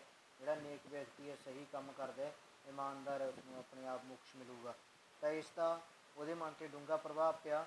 ਫਿਰ ਜਿਵੇਂ ਹੀ ਉਸਦਾ ਇੱਕ ਤਰ੍ਹਾਂ ਨਾਲ ਆਪਾਂ ਕਹਿ ਸਕਦੇ ਹਾਂ ਦੁਬਾਰਾ ਜਨਮ ਹੋਇਆ, ਭਾਵ ਉਹ ਪਹਿਲਾਂ ਪੋਪ ਪਾਦਰੀ ਵੀ ਰਿਹਾ, ਧਰਮ 'ਚ ਵਿਸ਼ਵਾਸ ਵੀ ਕਰਦਾ ਸੀ, ਫਿਰ ਉਸਨੇ ਸੈਂਟ ਪੌਲ ਦੇ ਉਹਨਾਂ ਵਿਚਾਰਾਂ 'ਤੇ ਚੱਲ ਕੇ ਆਪਣਾ ਕੰਮ ਕਰਨਾ ਸ਼ੁਰੂ ਕਰ ਦਿੱਤਾ। ਭਾਵ ਕਹਿੰਦੇ ਪਰਮਾਤਮਾ ਨਾਲ ਸਿੱਧਾ ਜੁੜਨਾ, ਆਪਾਂ ਨੇ ਵਿਚੋਲਗੀ ਖਤਮ ਕਰਨੀ ਹੈ, ਮੁਕਤੀ ਦਿਵਾਉਣ ਦਾ ਸਹਾਇਕ ਸਾਧਨ ਉਹੀ ਹੋ ਸਕਦਾ। ਟੈਟਜ਼ਾਲ ਦੇ ਖਿਮਾ ਪੱਤਰਾਂ ਦੀ ਵਿਕਰੀ ਪਿੱਛੇ ਵੀ ਪੜ੍ਹੇ ਸੀ ਆਪਾਂ ਨੇ। 1517 ਦੇ ਵਿੱਚ ਬੇਟਨਬਰਗ ਦੇ ਵਿੱਚ ਟੈਟਜ਼ਾਲ ਨਾਮਕ ਪਾਦਰੀ ਸੀ ਜਿਹੜਾ ਉਹ ਖਿਮਾ ਪੱਤਰ ਵੇਚਦਾ ਹੈ। ਜਦੋਂ ਖਿਮਾ ਪੱਤਰਾਂ ਦੀ ਗੱਲ ਮਾਰਟਨ ਲੂਥਰ ਕੋਲ ਪਹੁੰਚਦੀ ਹੈ, ਮਾਰਟਨ ਲੂਥਰ ਉਸ ਦਾ ਵਿਰੋਧ ਕਰਦਾ ਹੈ ਅਤੇ ਉਸ ਦੇ ਵਿਰੋਧ ਦੇ ਵਿੱਚ ਕਹਿੰਦੇ ਇੱਕ ਪਵਿੱਤਰਤਾ ਅਤੇ ਉਚਿਤਤਾ ਦਾ ਵਿਰੋਧ, ਤੇ ਬਾਈਬਲ ਦੀ ਪਵਿੱਤਰਤਾ ਉਚਿਤਤਾ ਦੇ ਵਿਰੋਧ 'ਚ ਨਹੀਂ, ਉਹ ਸਿਰਫ ਪੋਪ ਪਾਦਰੀਆਂ ਜਾਂ ਟੈਂਟ ਜੋਲ ਦੇ ਜੋ ਤਰੀਕਾ ਅਪਣਾਇਆ ਧਨ ਕਮਾਉਣ ਦਾ, ਉਸ ਦੇ ਵਿਰੋਧ ਦੇ ਵਿੱਚ। ਇਸ ਲਈ ਉਹੀ ਵਿਰੋਧ ਸੀ ਜਿਹੜਾ ਉਹ ਇਕੱਲੇ ਟੈਂਟ ਜੋਲ ਤੱਕ ਸੀਮਿਤ ਨਾ ਰਿਹਾ। ਉਹ ਈਸਾਈ ਧਰਮ ਦੇ ਹੋਰ ਪੋਪ ਪਾਦਰੀ ਗਿਰਜਾਘਰਾਂ ਦੇ ਵਿੱਚ ਜੋ ਨਜਾਇਜ਼ ਕੰਮ ਚੱਲ ਰਹੇ ਸੀਗੇ, ਜੋ ਅਨੈਤਿਕਤਾ ਚੱਲ ਰਹੀ ਸੀ, ਉਸ ਦੇ ਖਿਲਾਫ ਸੰਘਰਸ਼ ਦਾ ਰੂਪ ਹੈ ਜਿਹੜਾ ਉਹ ਧਾਰਨ ਕਰ ਲੈਂਦਾ ਹੈ। ਇਸ ਤਰ੍ਹਾਂ ਨਾਲ ਟੈਂਟ ਜੋਲ ਦਾ ਕਹਿਣਾ ਸੀ, ਸੰਦੂਕ 'ਚ ਸਿੱਕਾ ਪਾਉਂਦੇ ਸਾਰ ਹੀ ਦਾਨ ਦੇਣ ਵਾਲੇ ਦੀ ਆਤਮਾ ਲਈ ਸਵਰਗ ਵਿੱਚ ਸਥਾਨ ਸੁਰੱਖਿਅਤ ਹੋ ਜਾਂਦਾ ਹੈ। ਲੂਥਰ ਖਿਮਾ ਪੱਤਰਾਂ ਦੇ ਇਸ ਕੋਝੇ ਰੂਪ ਨੂੰ ਦੇਖ ਕੇ ਭੜਕ ਉੱਠਦਾ ਹੈ ਅਤੇ ਭ੍ਰਿਸ਼ਟਾਚਾਰ ਦੇ ਵਿਰੋਧ ਕਰਨ ਦੇ ਲਈ ਉਸ ਵੱਲੋਂ ਪੱਕਾ ਨਿਸ਼ਚੈ ਜਿਹੜਾ ਉਹ ਬਣਾ ਲਿਆ ਜਾਂਦਾ ਹੈ। ਲੂਥਰ ਨੇ 95 ਪ੍ਰਸਤਾਵ ਅਤੇ ਉਸ ਨੂੰ ਪੋਪ ਵੱਲੋਂ ਸਜ਼ਾ। ਕਹਿੰਦੇ ਜੋ ਖਿਮਾ ਪੱਤਰ ਵੇਖੇ ਉਹਨਾਂ ਖਿਮਾ ਪਿੱਤਰਾਂ ਦੇ ਖਿਲਾਫ ਮਾਰਟਨ ਲੂਥਰ ਦੇ ਵੱਲੋਂ 95 ਪ੍ਰਸਤਾਵ ਤਿਆਰ ਕੀਤੇ ਜਾਂਦੇ ਨੇ। ਇਹਨਾਂ ਨੂੰ ਛਪਾ ਕੇ ਬਿਟਨਬਰਗ ਦੇ ਗਿਰਜਾਘਰਾਂ ਦੇ ਸਾਹਮਣੇ ਦਫ਼ਤਰ ਦੇ ਦਰਵਾਜ਼ਿਆਂ 'ਤੇ ਚਿਪਕਾ ਦਿੱਤਾ ਜਾਂਦਾ ਹੈ। ਇਹਨਾਂ ਪ੍ਰਸਤਾਵਾਂ ਦੀ ਮੁੱਖ ਗੱਲ ਕੀ ਸੀ? ਕਹਿੰਦੇ ਉਹ ਪੋਪ ਨੂੰ ਕਿਸੇ ਵਿਅਕਤੀ ਦੇ ਪਾਪ ਮਾਫ਼ ਕਰਨ ਦੀ ਕੋਈ ਸ਼ਕਤੀ ਨਹੀਂ ਹੈ। ਖਿਮਾ ਪੱਤਰਾਂ ਦੇ ਪ੍ਰਚਾਰਕ ਜੋ ਕਹਿੰਦੇ ਨੇ ਕਿ ਪੋਪ ਖਿਮਾ ਪੱਤਰਾਂ ਦੇ ਰਾਹੀਂ ਲੋਕਾਂ ਨੂੰ ਮੋਕਸ਼ ਦਿਵਾ ਰਿਹਾ ਹੈ, ਝੂਠ ਬੋਲ ਰਿਹਾ ਹੈ। ਪਸ਼ਚਾਤਾਪ ਈਸਾਈ ਦੇ ਪਾਪਾਂ ਦੀ ਮਾਫ਼ੀ ਖਿਮਾ ਪੱਤਰਾਂ ਤੋਂ ਬਿਨਾਂ ਰੱਬੀ ਨਿਯਮਾਂ ਅਨੁਸਾਰ ਹੋ ਸਕਦੀ ਹੈ, ਖਿਮਾ ਪੱਤਰਾਂ ਰਾਹੀਂ ਨਹੀਂ। ਲੂਥਰ ਆਪਣੇ ਪ੍ਰਸਤਾਵਾਂ ਦੇ ਪੱਖ ਵਿੱਚ ਪੋਪ ਅਧਿਕਾਰੀਆਂ ਦੀ ਕਾਫੀ ਬਹਿਸ ਹੁੰਦੀ ਹੈ। ਲੂਥਰ ਨੂੰ ਬਹਿਸ ਦੇ ਵਿੱਚ ਕਹਿੰਦੇ ਪੋਪ ਸੀ ਜਿਹੜੇ ਉਹ ਹਰਾ ਨਾ ਸਕੇ। ਪੋਪ ਲਿਓ 10ਵੇਂ ਨੇ ਲੂਥਰ ਨੂੰ ਕੈਥੋਲਿਕ ਧਰਮ 'ਚੋਂ ਬਾਹਰ ਕੱਢਤਾ। ਪਵਿੱਤਰ ਰੋਮਨ ਸਮਰਾਟ ਚਾਰਲਸ 5ਵੇਂ ਨੂੰ ਵੀ ਲੂਥਰ ਦੇ ਵਿਰੁੱਧ ਉਚਿਤ ਕਾਰਵਾਈ ਕਰਨ ਦਾ ਆਦੇਸ਼ ਦਿੱਤਾ। ਲੂਥਰ ਪੋਪ ਦੇ ਇਸ ਧਰਮ ਤੋਂ ਛੇਕਣ ਸੰਬੰਧੀ ਆਦੇਸ਼ ਪੱਤਰ ਨੂੰ 10 ਦਸੰਬਰ 1520 ਦੇ ਵਿੱਚ ਸਾਰਵਜਨਿਕ ਸਭਾ 'ਚ ਸਭ ਦੇ ਸਾਹਮਣੇ ਸਾੜ ਦਿੰਦਾ ਹੈ। ਲੂਥਰ ਆਪਣੇ ਵਿਚਾਰਾਂ ਦਾ ਪ੍ਰਚਾਰ ਕਰਨ ਦੇ ਲਈ ਯਤਨ ਤੇਜ਼ ਕਰਦਾ। ਉਸਨੇ ਕਈ ਕਿਤਾਬਾਂ ਪੈਂਫਲੇਟ ਪ੍ਰਕਾਸ਼ਿਤ ਕੀਤੇ, ਚਰਚ ਦੇ ਅੰਦਰੂਨੀ ਦੇਸ਼ਾਂ ਦਾ ਭਾਂਡਾ ਫੋੜਿਆ, ਜਰਮਨ ਭਾਸ਼ਾ ਦੇ ਵਿੱਚ ਅਤੇ ਲੋਕਾਂ ਦੀਆਂ ਲਿਖਤਾਂ ਇੱਦਾਂ ਦੀਆਂ ਲਿਖੀਆਂ, ਲੋਕਾਂ 'ਚ ਹਲਚਲ ਪੈਦਾ ਹੋਈ। ਆਪਣੀਆਂ ਲਿਖਤਾਂ ਰਾਹੀਂ ਲੂਥਰ ਸਧਾਰਨ ਜਨਤਾ ਦੇ ਵਿੱਚ ਅਹਿਸਾਸ ਦਿਵਾਉਂਦਾ ਹੈ ਕਿ ਪਾਪਾਂ ਦੀ ਮੁਕਤੀ ਈਸ਼ਵਰ ਦੀ ਭਗਤੀ ਨਾਲ ਹੁੰਦੀ ਹੈ, ਖਿਮਾ ਪੱਤਰਾਂ ਖਰੀਦਣ ਨਾਲ ਨਹੀਂ।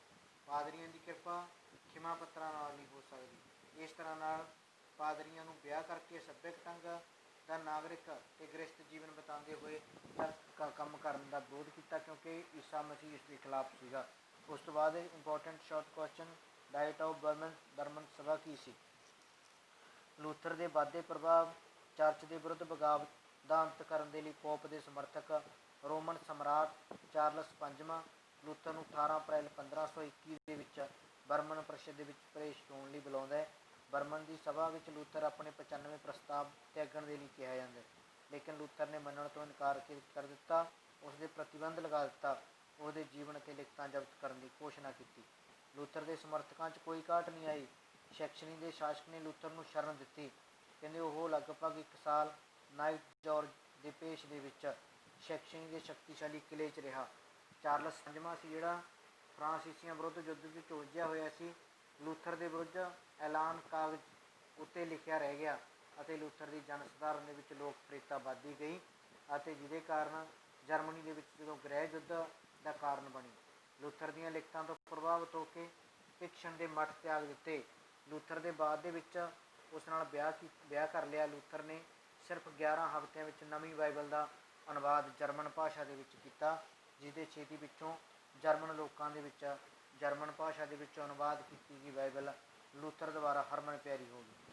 ਲੂਥਰ ਦੇ ਕਿਸਾਨਾਂ ਦਾ ਵਿਦਰੋਹ, ਲੂਥਰ ਦੀਆਂ ਸਿੱਖਿਆਵਾਂ ਤੋਂ ਪ੍ਰਭਾਵਿਤ ਹੋ ਕੇ ਉੱਤਰੀ ਅਤੇ ਕੇਂਦਰੀ ਜਰਮਨੀ ਦੇ ਬਹੁਤ ਸਾਰੇ ਲੋਕ ਨੇ ਜਿਹੜੇ ਉਹ ਉਸ ਦੇ ਅਨੁਯਾਈ ਬਣੇ। ਮਨੁੱਖਤਾ ਸਮਾਨਤਾ ਦੇ ਸਿਧਾਂਤ ਨੂੰ ਦੱਖਣ ਜਰਮਨੀ ਦੇ ਕਿਸਾਨਾਂ 'ਤੇ ਵੀ ਭੈੜਾ ਪ੍ਰਭਾਵ ਪਾਇਆ। 1524 ਨੂੰ ਕਲੀਨਾ ਦੇ ਵਿਰੁੱਧ ਉਹਨਾਂ ਨੇ ਵਿਦਰੋਹ ਕੀਤਾ। ਉਹਨਾਂ ਨੇ ਆਪਣੀਆਂ ਮੰਗਾਂ ਰੱਖੀਆਂ 12।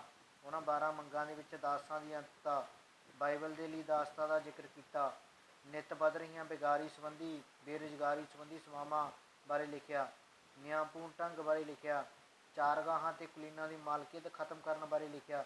ਲੂਥਰ ਇਹਨਾਂ ਮੰਗਾਂ ਨੂੰ ਉਚਿਤ ਹੀ ਸਮਝਦਾ ਸੀ, ਪਰੰਤੂ ਕਿਸਾਨਾਂ ਨੇ ਇਹਨਾਂ ਮੰਗਾਂ ਨੂੰ ਮਨਵਾਉਣ ਦੇ ਲਈ ਹਿੰਸਕ ਕਾਰਵਾਈ ਆਰੰਭ ਕਰ ਦਿੱਤੀ, ਇਸ ਦੇ ਵਿਰੁੱਧ ਹੋ ਗਏ। ਅਤੇ ਇਸ ਦੇ ਵਿੱਚ ਇੱਕ ਪੈਂਪਲੇਟ ਸੀਗਾ against the thieves and murderous order the peasants ਪ੍ਰਕਾਸ਼ਿਤ ਹੋਇਆ, ਜਿਹਨੇ ਜਰਮਨ ਸ਼ਾਸਕਾਂ ਅਤੇ ਕੁਲੀਨਾਂ ਨੂੰ ਇਹਨਾਂ ਵਿਦਰੋਹੀਆਂ ਦੇ ਵਿਰੁੱਧ ਸਖਤ ਕਾਰਵਾਈ ਕਰਨ ਦੇ ਲਈ ਪਾਗਲ ਕੁੱਤਿਆਂ ਵਾਂਗ ਮਾਰਨ ਦੀ ਸਲਾਹ ਦਿੱਤੀ। 1525 'ਚ ਵਿਦਰੋਹ ਨੂੰ ਦਬਾ ਦਿੱਤਾ ਜਾਂਦਾ ਹੈ ਜਿਸ ਕਾਰਨ ਲਗਭਗ 1 ਲੱਖ ਤੋਂ ਵੱਧ ਕਿਸਾਨਾਂ ਦੀ ਮੌਤ ਹੁੰਦੀ ਹੈ।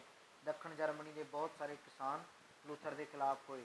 ਜਰਮਨੀ ਦੇ ਵਿੱਚ ਗ੍ਰਹਿ ਯੁੱਧ ਅਤੇ ਆਕਸਬਰਗ ਦੀ ਸੰਧੀ, ਇਹ ਵੀ ਇੰਪੋਰਟੈਂਟ ਹੈ। ਆਕਸਬਰਗ ਦੀ ਸੰਧੀ ਦੱਖਣ ਜਰਮਨ ਦੇ ਕਿਸਾਨ ਵਿਦਰੋਹ ਲੂਥਰ ਦੀਆਂ ਸਿੱਖਿਆਵਾਂ ਕਾਰਨ ਜਦੋਂ ਪ੍ਰਭਾਵਿਤ ਹੋਏ ਤਾਂ ਦੱਖਣ ਜਰਮਨ ਦੇ ਰਿਆਸਤ ਦੇ ਸ਼ਾਸਕ ਲੂਥਰ ਵਿਰੋਧੀ ਹੋ ਗਏ। ਲੂਥਰ ਦੇ ਸਮਰਥਕ ਉੱਤਰ ਜਰਮਨ ਰਾਜਾਂ ਦੇ ਵਿੱਚੋਂ ਦੱਖਣ ਜਰਮਨ ਰਾਜਾਂ ਦੇ ਵਿੱਚ ਗ੍ਰਹਿ ਯੁੱਧ ਸ਼ੁਰੂ ਹੋ ਜਾਂਦਾ ਹੈ। 9 ਸਾਲਾਂ ਤੱਕ ਚੱਲਦਾ ਹੈ। 1555 ਦੇ ਵਿੱਚ ਜਰਮਨ ਡਾਈਟ ਦੇ ਵਿੱਚ ਆਕਸਬਰਗ ਸੰਧੀ ਹੁੰਦੀ ਹੈ। ਇਹਦੀਆਂ ਸ਼ਰਤਾਂ ਕੀ ਨੇ? ਕਹਿੰਦੇ ਹਰ ਰਾਜ ਦੇ ਸ਼ਾਸਕ ਆਪਣੀ ਅਤੇ ਆਪਣੀ ਪ੍ਰਜਾ ਦੇ ਧਰਮ ਚੁਣਨ ਦੀ ਸੁਤੰਤਰਤਾ ਦਿੰਦੇ ਨੇ।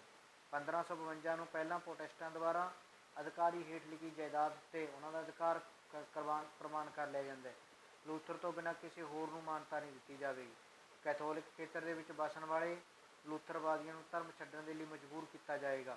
ਕੈਥੋਲਿਕ ਧਰਮ ਜੇ ਕੋਈ ਛੱਡਦਾ ਹੈ ਉਸ ਨੂੰ ਆਪਣੀ ਪਦਵੀ ਨਾਲ ਸੰਬੰਧਿਤ ਅਧਿਕਾਰਾਂ ਅਤੇ ਸ਼ਕਤੀਆਂ ਦਾ ਤਿਆਗ ਵੀ ਕਰਨਾ ਪਏਗਾ। ਆਕਸਬਰਗ ਦੀ ਸੰਧੀ ਦੁਆਰਾ ਲੂਥਰਵਾਦ ਨੂੰ ਈਸਾਈ ਧਰਮ ਦੇ ਲਈ ਇੱਕ ਸ਼ਾਖਾ ਦੇ ਵਜੋਂ ਮਾਨਤਾ ਦਿੱਤੀ ਜਾਂਦੀ ਹੈ, ਜਿਸ ਦੇ ਕਾਰਨ ਚਰਚ 2 ਭਾਗਾਂ 'ਚ ਵੰਡਿਆ ਗਿਆ। ਇੱਕ ਪ੍ਰੋਟੈਸਟਾਰੀ ਲੂਥਰਵਾਦੀ ਅਲੱਗ, ਕੈਥੋਲਿਕਵਾਦੀ ਅਲੱਗ ਨੇ ਜਿਹੜੇ ਉਹ ਬਣਨੇ ਸ਼ੁਰੂ ਹੋ ਗਏ। ਇਸ ਤਰ੍ਹਾਂ ਨਾਲ ਬਹੁਤ ਸਾਰੇ ਲੋਕ ਪ੍ਰੋਟੈਸਟ ਧਰਮ ਪ੍ਰਮਾਣ ਕਰ ਲੈਂਦੇ ਨੇ, ਲੂਥਰਵਾਦ ਨੂੰ ਪ੍ਰਮਾਣ ਕਰ ਲੈਂਦੇ ਨੇ। 1546 'ਚ ਕੈਥੋਲਿਕ ਲੂਥਰ ਦੀ ਮੌਤ ਹੁੰਦੀ ਹੈ। ਆਪਣੀ ਮੌਤ ਤੋਂ ਪਹਿਲਾਂ ਉਸਨੇ ਨਵੇਂ ਪ੍ਰੋਟੈਸਟ ਧਰਮ ਦੀ ਨੀਂਹ ਰੱਖ ਦਿੱਤੀ, ਜਿਹਦੇ ਕਾਰਨ ਬਾਅਦ ਦੇ ਵਿੱਚ ਉਹੀ ਪ੍ਰੋਟੈਸਟਕਾਰੀ ਨੇ ਜਿਹੜੇ ਧਾਰਮਿਕ ਆਜ਼ਾਦੀ 'ਚ ਆਪਣਾ ਅਹਿਮ ਰੋਲ ਅਦਾ ਕਰਦੇ ਨੇ। ਉਸ ਤੋਂ ਬਾਅਦ ਸਵਿਟਜ਼ਰਲੈਂਡ ਦੇ ਵਿੱਚ ਧਰਮ ਸੁਧਾਰ ਅੰਦੋਲਨ ਚਲਾਏ ਜਵਿੰਗਲੀ। ਸਵਿਟਜ਼ਰਲੈਂਡ ਦੇ ਵਿੱਚ ਪੋਪ ਦੇ ਵਿਰੁੱਧ ਅਗਵਾਈ ਜਵਿੰਗਲੀ ਕਰਦਾ ਹੈ। 1484 ਤੋਂ 1531 ਤੱਕ ਉਸਦਾ ਜੀਵਨ ਕਾਲ ਰਿਹਾ। ਉਸਨੇ ਸਵਿਟਜ਼ਰਲੈਂਡ ਦੇ ਨਿੱਕੇ ਜਿਹੇ ਪਿੰਡ 'ਚ ਜਨਵਰੀ 1484 ਨੂੰ ਜਨਮ ਹੁੰਦਾ ਹੈ। ਉਸ ਨੂੰ ਪੁਨਰ ਜਾਗਰਣ ਦਾ ਪੁੱਤਰ ਵੀ ਕਿਹਾ ਜਾਂਦਾ ਹੈ। ਬੇਸਲ ਯੂਨੀਵਰਸਿਟੀ ਤੋਂ MA ਪਾਸ ਕਰਨ ਪਿੱਛੋਂ ਉਸਨੇ ਕੈਥੋਲਿਕ ਪਾਦਰੀ ਵਜੋਂ ਜੀਵਨ ਸ਼ੁਰੂ ਕੀਤਾ। 1518 ਨੂੰ ਜਿਊਰਿਖ ਦੀ ਚਰਚ ਦਾ ਪਾਦਰੀ ਬਣਿਆ। ਛੇਤੀ ਚਰਚ 'ਚ ਫੈਲੇ ਭ੍ਰਿਸ਼ਟਾਚਾਰ ਅੰਧ ਵਿਸ਼ਵਾਸਾਂ ਤੋਂ ਅਸੰਤੁਸ਼ਟ ਹੋ ਕੇ ਉਹ ਜਰਮਨੀ ਦੇ ਲੂਥਰ ਦੇ ਸਿਧਾਂਤਾਂ ਤੋਂ ਪ੍ਰੇਰਿਤ ਹੋ ਕੇ ਚਰਚ ਦੇ ਵਿਰੋਧ ਕਰਦਾ ਹੈ, ਅਤੇ ਜਿਹਦੇ ਕਾਰਨ 1519 ਨੂੰ ਖਿਮਾ ਪੱਤਰ ਵੇਚਣ ਵਾਲਿਆਂ ਨੂੰ ਜਿਊਰਿਖ ਤੋਂ ਬਾਹਰ ਕੱਢਦਾ ਹੈ। ਪੋਪ ਦੇ ਸਵਿਸ ਨੌਜਵਾਨਾਂ ਨੂੰ ਸੈਨਾ 'ਚ ਭਰਤੀ ਕਰਨ ਦਾ ਵਿਰੋਧ ਕਰਦਾ ਹੈ। ਆਪਣੇ ਭਾਸ਼ਣ ਦੇ ਕਲਾ ਦੇ ਵਿੱਚ ਲੂਥਰ ਦਾ ਕੋਈ ਮੁਕਾਬਲਾ ਨਹੀਂ ਸੀ ਕਰ ਸਕਦਾ, ਪਰੰਤੂ ਧਾਰਮਿਕ ਵਿਖਿਆਨਤਾ, ਸ਼ੁੱਧਤਾ, ਸਪਸ਼ਟਤਾ ਦੇ ਪੱਖੋਂ ਇੰਨੇ ਪ੍ਰਭਾਵਸ਼ਾਲੀ ਸੀ ਕਿ ਛੇਤੀ ਹੀ ਸਾਰਾ ਜਿਊਰਿਖ ਜਵਿੰਗਲੀ ਦੇ ਪ੍ਰਭਾਵ 'ਚ ਆ ਗਿਆ ਅਤੇ ਇਹ ਹਰਮਨ ਪਿਆਰਾ ਵਿਅਕਤੀ ਬਣਿਆ। 1523 ਨੂੰ ਜਵਿੰਗਲੀ ਨੇ ਪੋਪ ਦੇ ਵਿਰੁੱਧ 67 ਪ੍ਰਸਤਾਵ ਪੇਸ਼ ਕੀਤੇ। ਉਸਨੇ ਭ੍ਰਿਸ਼ਟਾਚਾਰੀ ਪੋਪ, ਸੰਤਾਂ ਦੀ ਪੂਜਾ, ਵਰਤ ਰੱਖਣਾ, ਤੀਰਥ ਯਾਤਰਾ, ਪਾਪ ਸ਼ੁੱਧੀ, ਕੈਥੋਲਿਕ ਸਿਧਾਂਤਾਂ ਦਾ ਵਿਰੋਧ ਕਰਦਾ ਅਤੇ ਸਵਿਟਜ਼ਰਲੈਂਡ ਦੇ ਵਿੱਚ ਅੱਧੇ ਕੈਂਟਨਾਂ ਦੇ ਰੋਮ ਦੇ ਪੋਪ ਨਾਲ ਆਪਣਾ ਸੰਬੰਧ ਤੋੜ ਲੈਂਦੇ ਨੇ ਅਤੇ 1531 ਦੇ ਵਿੱਚ ਆਪਣੇ ਅਨੁਯਾਈਆਂ ਨੂੰ 5 ਪਹਾੜੀ ਕੈਂਟਨਾਂ ਦੇ ਲੋਕਾਂ ਨੂੰ ਪ੍ਰੋਟੈਸਟ ਬਣਾਉਣ ਦੇ ਲਈ ਸੈਨਿਕ ਸ਼ਕਤੀ ਦੀ ਵਰਤੋਂ ਕਰਨ ਦਾ ਹੁਕਮ ਦਿੱਤਾ ਜਾਂਦਾ ਹੈ। ਪ੍ਰੋਟੈਸਟ ਅਤੇ ਕੈਥੋਲਿਕ ਲੋਕਾਂ ਦੇ ਵਿੱਚ ਗ੍ਰਹਿ ਯੁੱਧ ਆਰੰਭ ਹੋ ਜਾਂਦਾ ਹੈ। ਪ੍ਰੋਟੈਸਟਾਂ ਦੀ ਹਾਰ ਤੇ ਜਵਿੰਗਲੀ ਇਸ ਯੁੱਧ 'ਚ ਮਾਰਿਆ ਜਾਂਦਾ ਹੈ। ਉਸ ਦੀ ਮੌਤ ਤੋਂ ਬਾਅਦ ਫਰਾਂਸੀਸੀ ਸੁਧਾਰਕ ਜੌਨ ਕਾਲਵਿਨ ਸਵਿਟਜ਼ਰਲੈਂਡ ਦੇ ਵਿੱਚ ਪ੍ਰੋਟੈਸਟ ਧਰਮ ਦਾ ਪ੍ਰਚਾਰ ਜਾਰੀ ਰੱਖਦਾ ਹੈ। ਕਾਲਵਿਨ ਦੇ ਰਾਹੀਂ ਜਨੇਵਾ ਦੇ ਵਿੱਚ ਕੀਤਾ ਗਿਆ ਕੰਮ ਵਿਸ਼ੇਸ਼ ਮਹੱਤਵਪੂਰਨ ਰੱਖਦਾ ਸੀਗਾ। ਪ੍ਰੋਟੈਸਟੈਂਟ ਸੀਗੇ ਜਿਹੜੇ ਚਰਚ ਦਾ ਪੁਨਰਗਠਨ ਕਰਦੇ ਨੇ, ਕਈ ਵਰ੍ਹਿਆਂ ਤੱਕ ਜਨੇਵਾ ਦਾ ਰਾਜ ਪ੍ਰਬੰਧ ਕੁਸ਼ਲਤਾਪੂਰਵਕ ਚਲਾਉਂਦੇ ਨੇ। ਉਸਨੇ ਚਰਚ ਅਤੇ ਰਾਜ ਦਾ ਸੁਮੇਲ ਕਰਕੇ ਪ੍ਰੋਟੈਸਟ ਧਰਮ ਦੇ ਸਿਧਾਂਤਾਂ ਦੇ ਉੱਤੇ ਆਧਾਰਿਤ ਸ਼ਕਤੀਸ਼ਾਲੀ ਧਰਮਤੰਤਰ ਦੀ ਸਥਾਪਨਾ ਜਿਹੜੀ ਉਹ ਕੀਤੀ ਅਤੇ ਪ੍ਰੋਟੈਸਟ ਧਰਮ ਦਾ ਕੇਂਦਰ ਸੀ ਜਿਹੜਾ ਉਹ ਜਨੇਵਾ ਨੂੰ ਬਣਾਇਆ। ਫਰਾਂਸ ਦੇ ਵਿੱਚ ਧਰਮ ਸੁਧਾਰ ਅੰਦੋਲਨ ਕਾਲਵਿਨ। ਜੌਨ ਕਾਲਵਿਨ ਮਾਰਟਨ ਲੂਥਰ ਦੀ 16ਵੀਂ ਸਦੀ ਦਾ ਮਹਾਨ ਧਰਮ ਸੁਧਾਰਕ ਹੋਇਆ, ਜਿਸ ਨੇ 10 ਜੁਲਾਈ 1509 ਨੂੰ ਫਰਾਂਸ ਦੇ ਰੋਏ ਨਾਮਕ ਨਗਰ ਦੇ ਵਿੱਚ ਇੱਕ ਮੱਧ ਵਰਗੀ ਪਰਿਵਾਰ 'ਚ ਉਹਦਾ ਜਨਮ ਹੁੰਦਾ ਹੈ। ਬੜਾ ਧਾਰਮਿਕ ਵਿਚਾਰਾਂ ਵਾਲਾ ਵਿਅਕਤੀ ਸੀ। ਪੈਰਿਸ ਯੂਨੀਵਰਸਿਟੀ ਸਿੱਖਿਆ ਪ੍ਰਾਪਤ ਕਰਨ ਤੋਂ ਬਾਅਦ ਲੂਥਰ ਦੀ ਵਿਦਵਤਾ ਤੋਂ ਪ੍ਰਭਾਵਿਤ ਹੋ ਕੇ ਈਸ਼ਵਰ ਦੀ ਸਰਵਉੱਚਤਾ 'ਤੇ ਵਿਸ਼ਵਾਸ ਰੱਖਦਾ ਹੈ ਅਤੇ ਲੂਥਰ ਨੂੰ ਸਰਵਉੱਚ ਸਮਝਦਾ। ਇਸ ਤਰ੍ਹਾਂ ਨਾਲ ਕਾਲਵਿਨ ਦੇ ਇਸ ਵਿਚਾਰ ਦਾ ਹਾਮੀ ਸੀ ਕਿ ਈਸ਼ਵਰ ਦੀ ਸਰਵਉੱਚਤਾ ਪ੍ਰਤੀਨਿਧ ਵਜੋਂ ਚਰਚ ਨਾਲੋਂ ਵਧੇਰੇ, ਇਸ ਲਈ ਕਹਿੰਦੇ ਉਹਦੇ ਵੱਲੋਂ ਵੀ ਕਾਲਵਿਨ ਨੇ ਵੀ ਕੈਥੋਲਿਕ ਧਰਮ ਤਿਆਗ ਕੇ ਸਵਿਟਜ਼ਰਲੈਂਡ ਦੇ ਬੇਸਲੇ ਨਾਮਕ ਪ੍ਰੋਟੈਸਟੈਂਟ ਨਗਰਾਂ 'ਚ ਚਲਾ ਗਿਆ ਅਤੇ ਕਾਲਵਿਨ ਧਰਮ ਪਰਿਵਰਤਨ ਇਸ ਘਟਨਾ ਨੂੰ ਦੱਸਦਾ।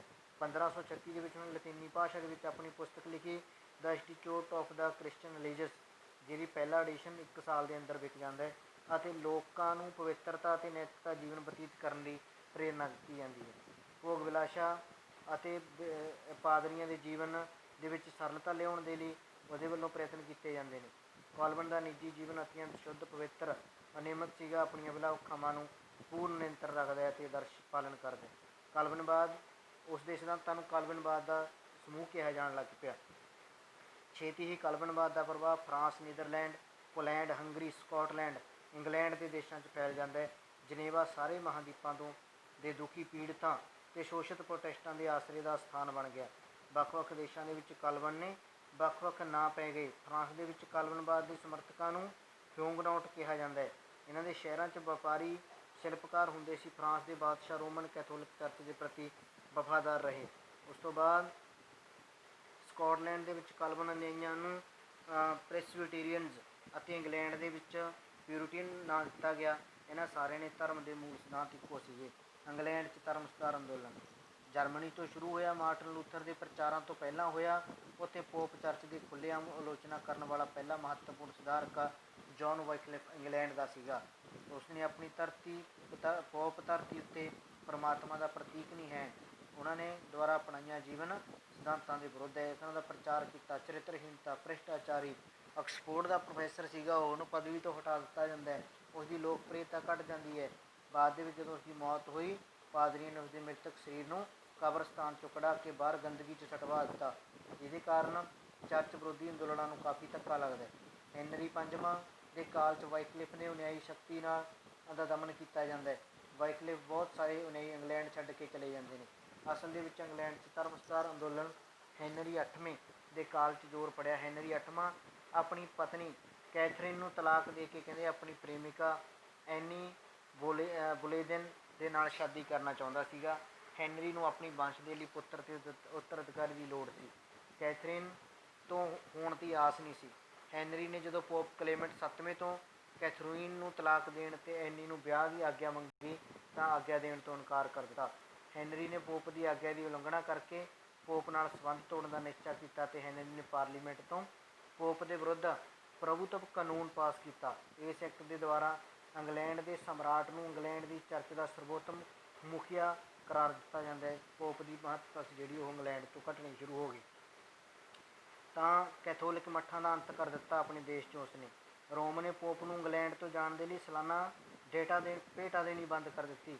ਚਰਚ ਦੀ ਸਾਰੀ ਭੂਮੀ ਦੇ ਉੱਤੇ ਸਰਕਾਰੀ ਅਧਿਕਾਰ ਕਰ ਲਿਆ। ਹੈਨਰੀ 8ਵੇਂ ਦੇ ਕਾਲ 'ਚ ਇੰਗਲੈਂਡ ਦੇ ਵਿੱਚ ਸੁਤੰਤਰ ਚਰਚ ਦੀ ਸਥਾਪਨਾ ਹੋਈ, ਜਿਸ ਨੂੰ ਐਂਗਲੀਕਨਜ਼ ਕਿਹਾ ਜਾਣ ਲੱਗ ਪਿਆ। 1547 ਦੇ ਵਿੱਚ ਹੈਨਰੀ 8ਵੇਂ ਦੀ ਮੌਤ ਤੋਂ ਬਾਅਦ ਐਡਵਰਡ 6ਵੇਂ ਦੇ ਸ਼ਾਸਨ ਕਾਲ ਦੇ ਵਿੱਚ ਪ੍ਰੋਟੈਸਟ ਧਰਮ ਦਾ ਰੂਪ ਧਾਰਨ ਕਰ ਲਿਆ।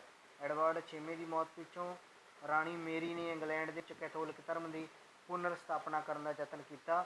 ਹਜ਼ਾਰਾਂ ਪ੍ਰੋਟੈਸਟਾਂ 'ਤੇ ਬੇਰਹਿਮੀ ਨਾਲ ਕਤਲ ਕਰਵਾਏ। ਇਤਿਹਾਸ ਦੇ ਵਿੱਚ ਉਸ ਨੂੰ ਖੂਨੀ ਮੈਰੀ ਦੇ ਨਾਂ ਨਾਲ ਯਾਦ ਕੀਤਾ ਜਾਂਦਾ ਹੈ। ਉਸ ਦੇ ਅਤਿਆਚਾਰਾਂ ਤੋਂ ਤੰਗ ਆ ਕੇ ਬਹੁਤ ਸਾਰੇ ਅੰਗਰੇਜ਼ ਅੰਤ ਮਹਾਰਾਣੀ ਐਲਿਜ਼ਾਬੈਥ ਦੇ ਕਾਲ ਦੇ ਵਿੱਚ ਇੰਗਲੈਂਡ ਵਾਪਸ ਆਏ ਅਤੇ ਇੱਕ ਵੱਖਰੀ ਸ਼ਾਖਾ ਦੇ ਮੈਂਬਰ ਬਣ ਗਏ, ਜੋ ਬਾਅਦ ਦੇ ਵਿੱਚ ਕੱਟੜਵਾਦੀ ਕਹਿਲਾਏ। ਐਲਿਜ਼ਾਬੈਥ ਦੇ ਸ਼ਾਸਨ ਕਾਲ ਦੇ ਵਿੱਚ ਫਿਰ ਐਂਗਲੀਕਨਿਜ਼ਮ ਇੰਗਲੈਂਡ ਦਾ ਸਰਕਾਰੀ ਧਰਮ ਹੋਣ ਦਾ ਐਲਾਨ ਕਰ ਦਿੰਦਾ ਹੈ। ਦੂਜੇ ਦੇਸ਼ਾਂ ਨਾਲ ਧਰਮ ਸੁਧਾਰ ਅੰਦੋਲਨ ਜਰਮਨੀ, ਸਵਿਟਜ਼ਰਲੈਂਡ, ਫਰਾਂਸ, ਇੰਗਲੈਂਡ ਤੋਂ ਇਲਾਵਾ ਧਰਮ ਸੁਧਾਰ ਅੰਦੋਲਨ ਦੂਜੇ ਯੂਰਪੀ ਦੇਸ਼ਾਂ 'ਚ ਫੈਲੇ। ਨੀਦਰਲੈਂਡ, ਉੱਤਰੀ ਜਰਮਨ ਦਾ ਗੁਆਂਢੀ ਰਾਜ, ਲੂਥਰਵਾਦ ਦਾ ਪ੍ਰਚਾਰ ਨੀਦਰਲੈਂਡ ਦੇ ਉੱਤੇ ਪ੍ਰਭਾਵ ਪੈਂਦਾ ਹੈ। ਫਰਾਂਸ, ਸਵਿਟਜ਼ਰਲੈਂਡ ਕਾਲਵਨਵਾਦ, ਲੂਥਰਵਾਦ ਤੋਂ ਵਧੇਰੇ ਪ੍ਰਭਾਵਿਤ ਹੋ ਕੇ ਨੀਦਰਲੈਂਡ ਦੇ ਵੱਡੇ ਸ਼ਹਿਰਾਂ ਦੇ ਵਿੱਚ ਵਪਾਰੀਆਂ, ਬੁੱਧੀਜੀਵੀਆਂ ਨੇ ਚਰਚ ਦੇ ਵਿੱਚ ਸੁਧਾਰ ਲਿਆਉਣਾ ਮਹਿਸੂਸ ਕੀਤਾ ਅਤੇ ਨੀਦਰਲੈਂਡ ਨੂੰ ਦੱਖਣੀ ਪ੍ਰਾਂਤਾਂ ਅਤੇ ਕਾਲਵਨਵਾਦ ਦਾ ਸੈਂਟਰ ਬਣਾ ਦਿੱਤਾ ਜਾਂਦਾ ਹੈ। ਉਸ ਤੋਂ ਬਾਅਦ ਜਿਸ ਨੂੰ ਅੱਜ ਕੱਲ੍ਹ ਆਧੁਨਿਕ ਹਾਲੈਂਡ ਕਿਹਾ ਜਾਂਦਾ ਹੈ। ਉਸ ਤੋਂ ਬਾਅਦ ਸੈਕਡੇਨੀਅਮ ਜਰਮਨੀ ਤੋਂ ਬਾਹਰ ਨੀਦਰਲੈਂਡ ਦਾ ਲੂਥਰਵਾਦ ਦਾ ਪ੍ਰਭਾਵ ਸੈਕਡੇਨੀਅਮ ਵਿੱਚ ਵੀ ਪਿਆ। ਲੂਥਰਵਾਦ ਸਥਾਈ ਰੂਪ ਦੇ ਵਿੱਚ ਰਾਜ ਧਰਮ ਹੋਣ 'ਚੋਂ ਲਿਆਂਦਾ ਜਾਂਦਾ ਹੈ। ਲੂਥਰਵਾਦ ਫੈਲਦਾ। ਲੂਥਰਵਾਦ ਦਾ ਸਵਾਗਤ ਕਰਦੇ ਨੇ, ਸ਼ਕਤੀ ਵਧਾਉਂਦੇ ਨੇ। ਸਵੀਡਨ ਦੇ ਵਿੱਚ ਵੀ ਗੁਸਤਾਵ ਵਾਸਾ ਦੇ ਵਿੱਚ 1523 ਨੂੰ ਰਾਜ ਚੁਣੇ ਜਾਣ ਨਾਲ ਲੂਥਰਵਾਦ ਨੂੰ ਰਾਜ ਧਰਮ ਵਜੋਂ ਪ੍ਰਵਾਨ ਕਰ ਲਿਆ ਜਾਂਦਾ ਹੈ। ਭਾਵ ਲੂਥਰਵਾਦ ਕੌਣ ਸੀ? ਲੂਥਰ ਦੀ ਵਿਚਾਰਧਾਰਾ, ਲੂਥਰ ਦੇ ਸਿਧਾਂਤ ਉਹ ਫੈਲਣੇ ਸ਼ੁਰੂ ਹੋ ਜਾਂਦੇ ਨੇ। ਉਸ ਤੋਂ ਬਾਅਦ ਆਏਗਾ ਸਕਾਟਲੈਂਡ। ਸਕਾਟਲੈਂਡ ਦੇ ਵਿੱਚ ਵੀ ਧਰਮ ਸੁਧਾਰ ਅੰਦੋਲਨ ਆਪਣੀ ਅਗਵਾਈ ਜੌਨ ਨੌਕਸ ਕਰਦਾ। ਜਨੇਵਾ ਤੋਂ ਕਾਲਵਨ ਦੀ ਸਿੱਖਿਆ ਪ੍ਰਾਪਤ ਕਰਨ ਤੋਂ ਬਾਅਦ ਪੱਕਾ ਕਾਲਵਨਵਾਦੀ ਬਣਿਆ ਉਹ। ਸਕਾਟਲੈਂਡ ਨੇ ਕਾਲਵਨਵਾਦ ਦੀ ਪ੍ਰਚਾਰ ਕਰਨ ਦੇ ਲਈ ਸਰਗਰਮ ਯਤਨ ਕੀਤੇ। ਸਕਾਟਲੈਂਡ ਦੀ ਰਾਣੀ ਮੇਰੀ ਨੇ ਕੈਥੋਲਿਕ ਚਰਚ ਨੂੰ ਕਾਇਮ ਰੱਖਣ ਦੇ ਯਤਨ ਕੀਤੇ, ਪਰੰਤੂ ਉਸ ਨੂੰ ਹਰਾ ਕੇ ਦੇਸ਼ ਨਿਕਾਲਾ ਦੇ ਦਿੱਤਾ ਜਾਂਦਾ ਹੈ। 1560 ਦੇ ਵਿੱਚ ਜੌਨ ਨੌਕਸ ਸਕਾਟਲੈਂਡ ਦੇ ਵਿੱਚ ਕਾਲਵਨਵਾਦ ਦੇ ਸਿਧਾਂਤ ਅਨੁਸਾਰ ਨਵੇਂ ਚਰਚ ਦਾ ਗਠਨ ਕਰਦਾ ਹੈ, ਜਿਸਕੇ ਕਾਰਨ ਸਕਾਟਲੈਂਡ ਦਾ ਪ੍ਰੈਸਬਾਈਟੀਰੀਅਨ ਚਰਚ ਵੀ ਕਿਹਾ ਜਾਣ ਲੱਗ ਪਿਆ। ਉਸ ਤੋਂ ਬਾਅਦ ਵਿਰੋਧੀ ਧਰਮ ਸੁਧਾਰ ਅੰਦੋਲਨ। ਧਰਮ ਸੁਧਾਰ ਅੰਦੋਲਨ ਤੋਂ ਵੱਧ ਰਹੇ ਪ੍ਰਭਾਵ ਤੋਂ ਅਜਿਹਾ ਪ੍ਰਤੀਤ ਹੋਣ ਲੱਗ ਪੈਂਦਾ ਕਿ ਰੋਮਨ ਕੈਥੋਲਿਕ ਚਰਚ ਦੀ ਹੋਂਦ ਸਮਾਪਤ ਹੋਣੀ ਸ਼ੁਰੂ ਹੋ ਜਾਂਦੀ ਹੈ। ਪਰੰਤੂ ਸੁਲਝੇ ਅਤੇ ਸੱਚੇ ਧਰਮ ਅਧਿਕਾਰੀ ਸਧਾਰਨ ਲੋਕਾਂ ਦੀ ਚਰਚ ਵਿੱਚ ਵਿਸ਼ਵਾਸ ਬਹਾਲ ਕਰਨ ਦੇ ਲਈ ਚਰਚ ਦੇ ਵਿੱਚ ਸੁਧਾਰ ਲਿਆਉਣ ਦਾ ਪ੍ਰਯਤਨ ਵਿੱਚ ਸਰਗਰਮ ਹੁੰਦੇ ਨੇ।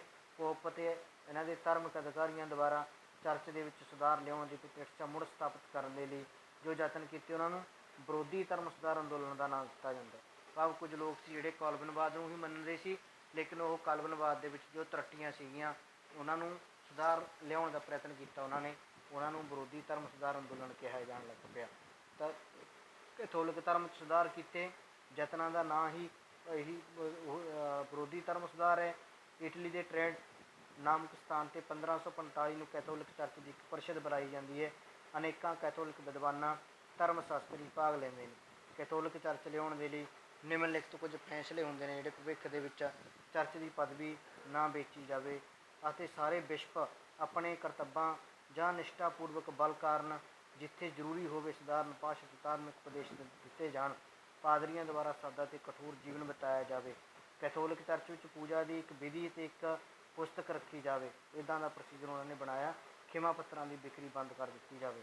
ਉਸ ਤੋਂ ਬਾਅਦ ਪਹਿਲਾ ਸੀਗਾ ਧਰਮ ਸੁਧਾਰ ਅੰਦੋਲਨ ਦੇ ਨੇਤਾਵਾਂ ਦੇ ਵਿੱਚ ਆਪਸੀ ਮਤਭੇਦ, ਵਿਰੋਧੀ ਵਿਚਾਰਧਾਰਾਵਾਂ, ਸਧਾਰਨ ਲੋਕਾਂ ਦੀ ਰੋਮਨ ਕੈਥੋਲਿਕ ਚਰਚ ਪ੍ਰਤੀ ਸ਼ਰਧਾ ਬਣਾਈ ਰੱਖਣਾ, ਜਿਸ ਦੇ ਮਿਸਾਲ ਵਜੋਂ ਮਾਰਟਨ ਲੂਥਰ ਨੇ ਸਵਿਟਜ਼ਰਲੈਂਡ ਜ਼ਵਿੰਗਲੀ ਨੂੰ ਇੱਕ ਨਵਾਂ ਧਰਮ ਧਰੋਹੀ ਦੱਸਿਆ ਅਤੇ ਫਰਾਂਸੀਸੀ ਸੁਧਾਰ ਕਾਲਵਿਨ ਆਪਣੇ ਵਿਰੋਧੀਆਂ ਵਿਰੁੱਧ ਨਫ਼ਰਤ ਭਰਿਆ ਪ੍ਰਚਾਰ ਕਰਦਾ ਰਿਹਾ। ਦੂਜਾ, ਰੋਮਨ ਕੈਥੋਲਿਕ ਚਰਚ ਦੇ ਨੇਤਾਵਾਂ ਨੇ ਧਰਮ ਸੁਧਾਰ ਅੰਦੋਲਨ ਦੇ ਆਗੂਆਂ ਅਤੇ ਚਰਚ ਵਿਰੋਧੀ ਪ੍ਰਚਾਰ ਤੋਂ ਪ੍ਰੇਰਿਤ ਹੋ ਕੇ ਤੁਰੰਤ ਸੁਧਾਰ ਕਰਨੇ ਆਰੰਭ ਕਰ ਦਿੱਤੇ। ਉਹਨਾਂ ਦੀਆਂ ਉਣਤਾਈਆਂ ਤੋਂ ਮੁਕਤ ਕਰਾਉਣ ਦੇ ਲਈ ਹਰ ਸੰਭਵ ਯਤਨ ਕੀਤੇ, ਜਿਸ ਦੇ ਸਿੱਟੇ ਵਜੋਂ ਹੌਲੀ ਹੌਲੀ ਚਰਚ 'ਚ ਵਿਦਰੋਹ ਘਟਣਾ ਸ਼ੁਰੂ ਹੋ ਜਾਂਦੇ। ਤੀਜਾ, ਆਪਣੀ ਸਥਿਤੀ ਨੂੰ ਦ੍ਰਿੜ ਬਣਾਉਣ ਦੇ ਲਈ ਪੋਪਾਂ ਨੇ ਕੈਥੋਲਿਕ ਦੋਸ਼ੀਆਂ ਨੂੰ ਸਜ਼ਾਵਾਂ ਦੇਣੀਆਂ ਅਤੇ ਅਦਾਲਤਾਂ ਕਾਇਮ ਕੀਤੀਆਂ।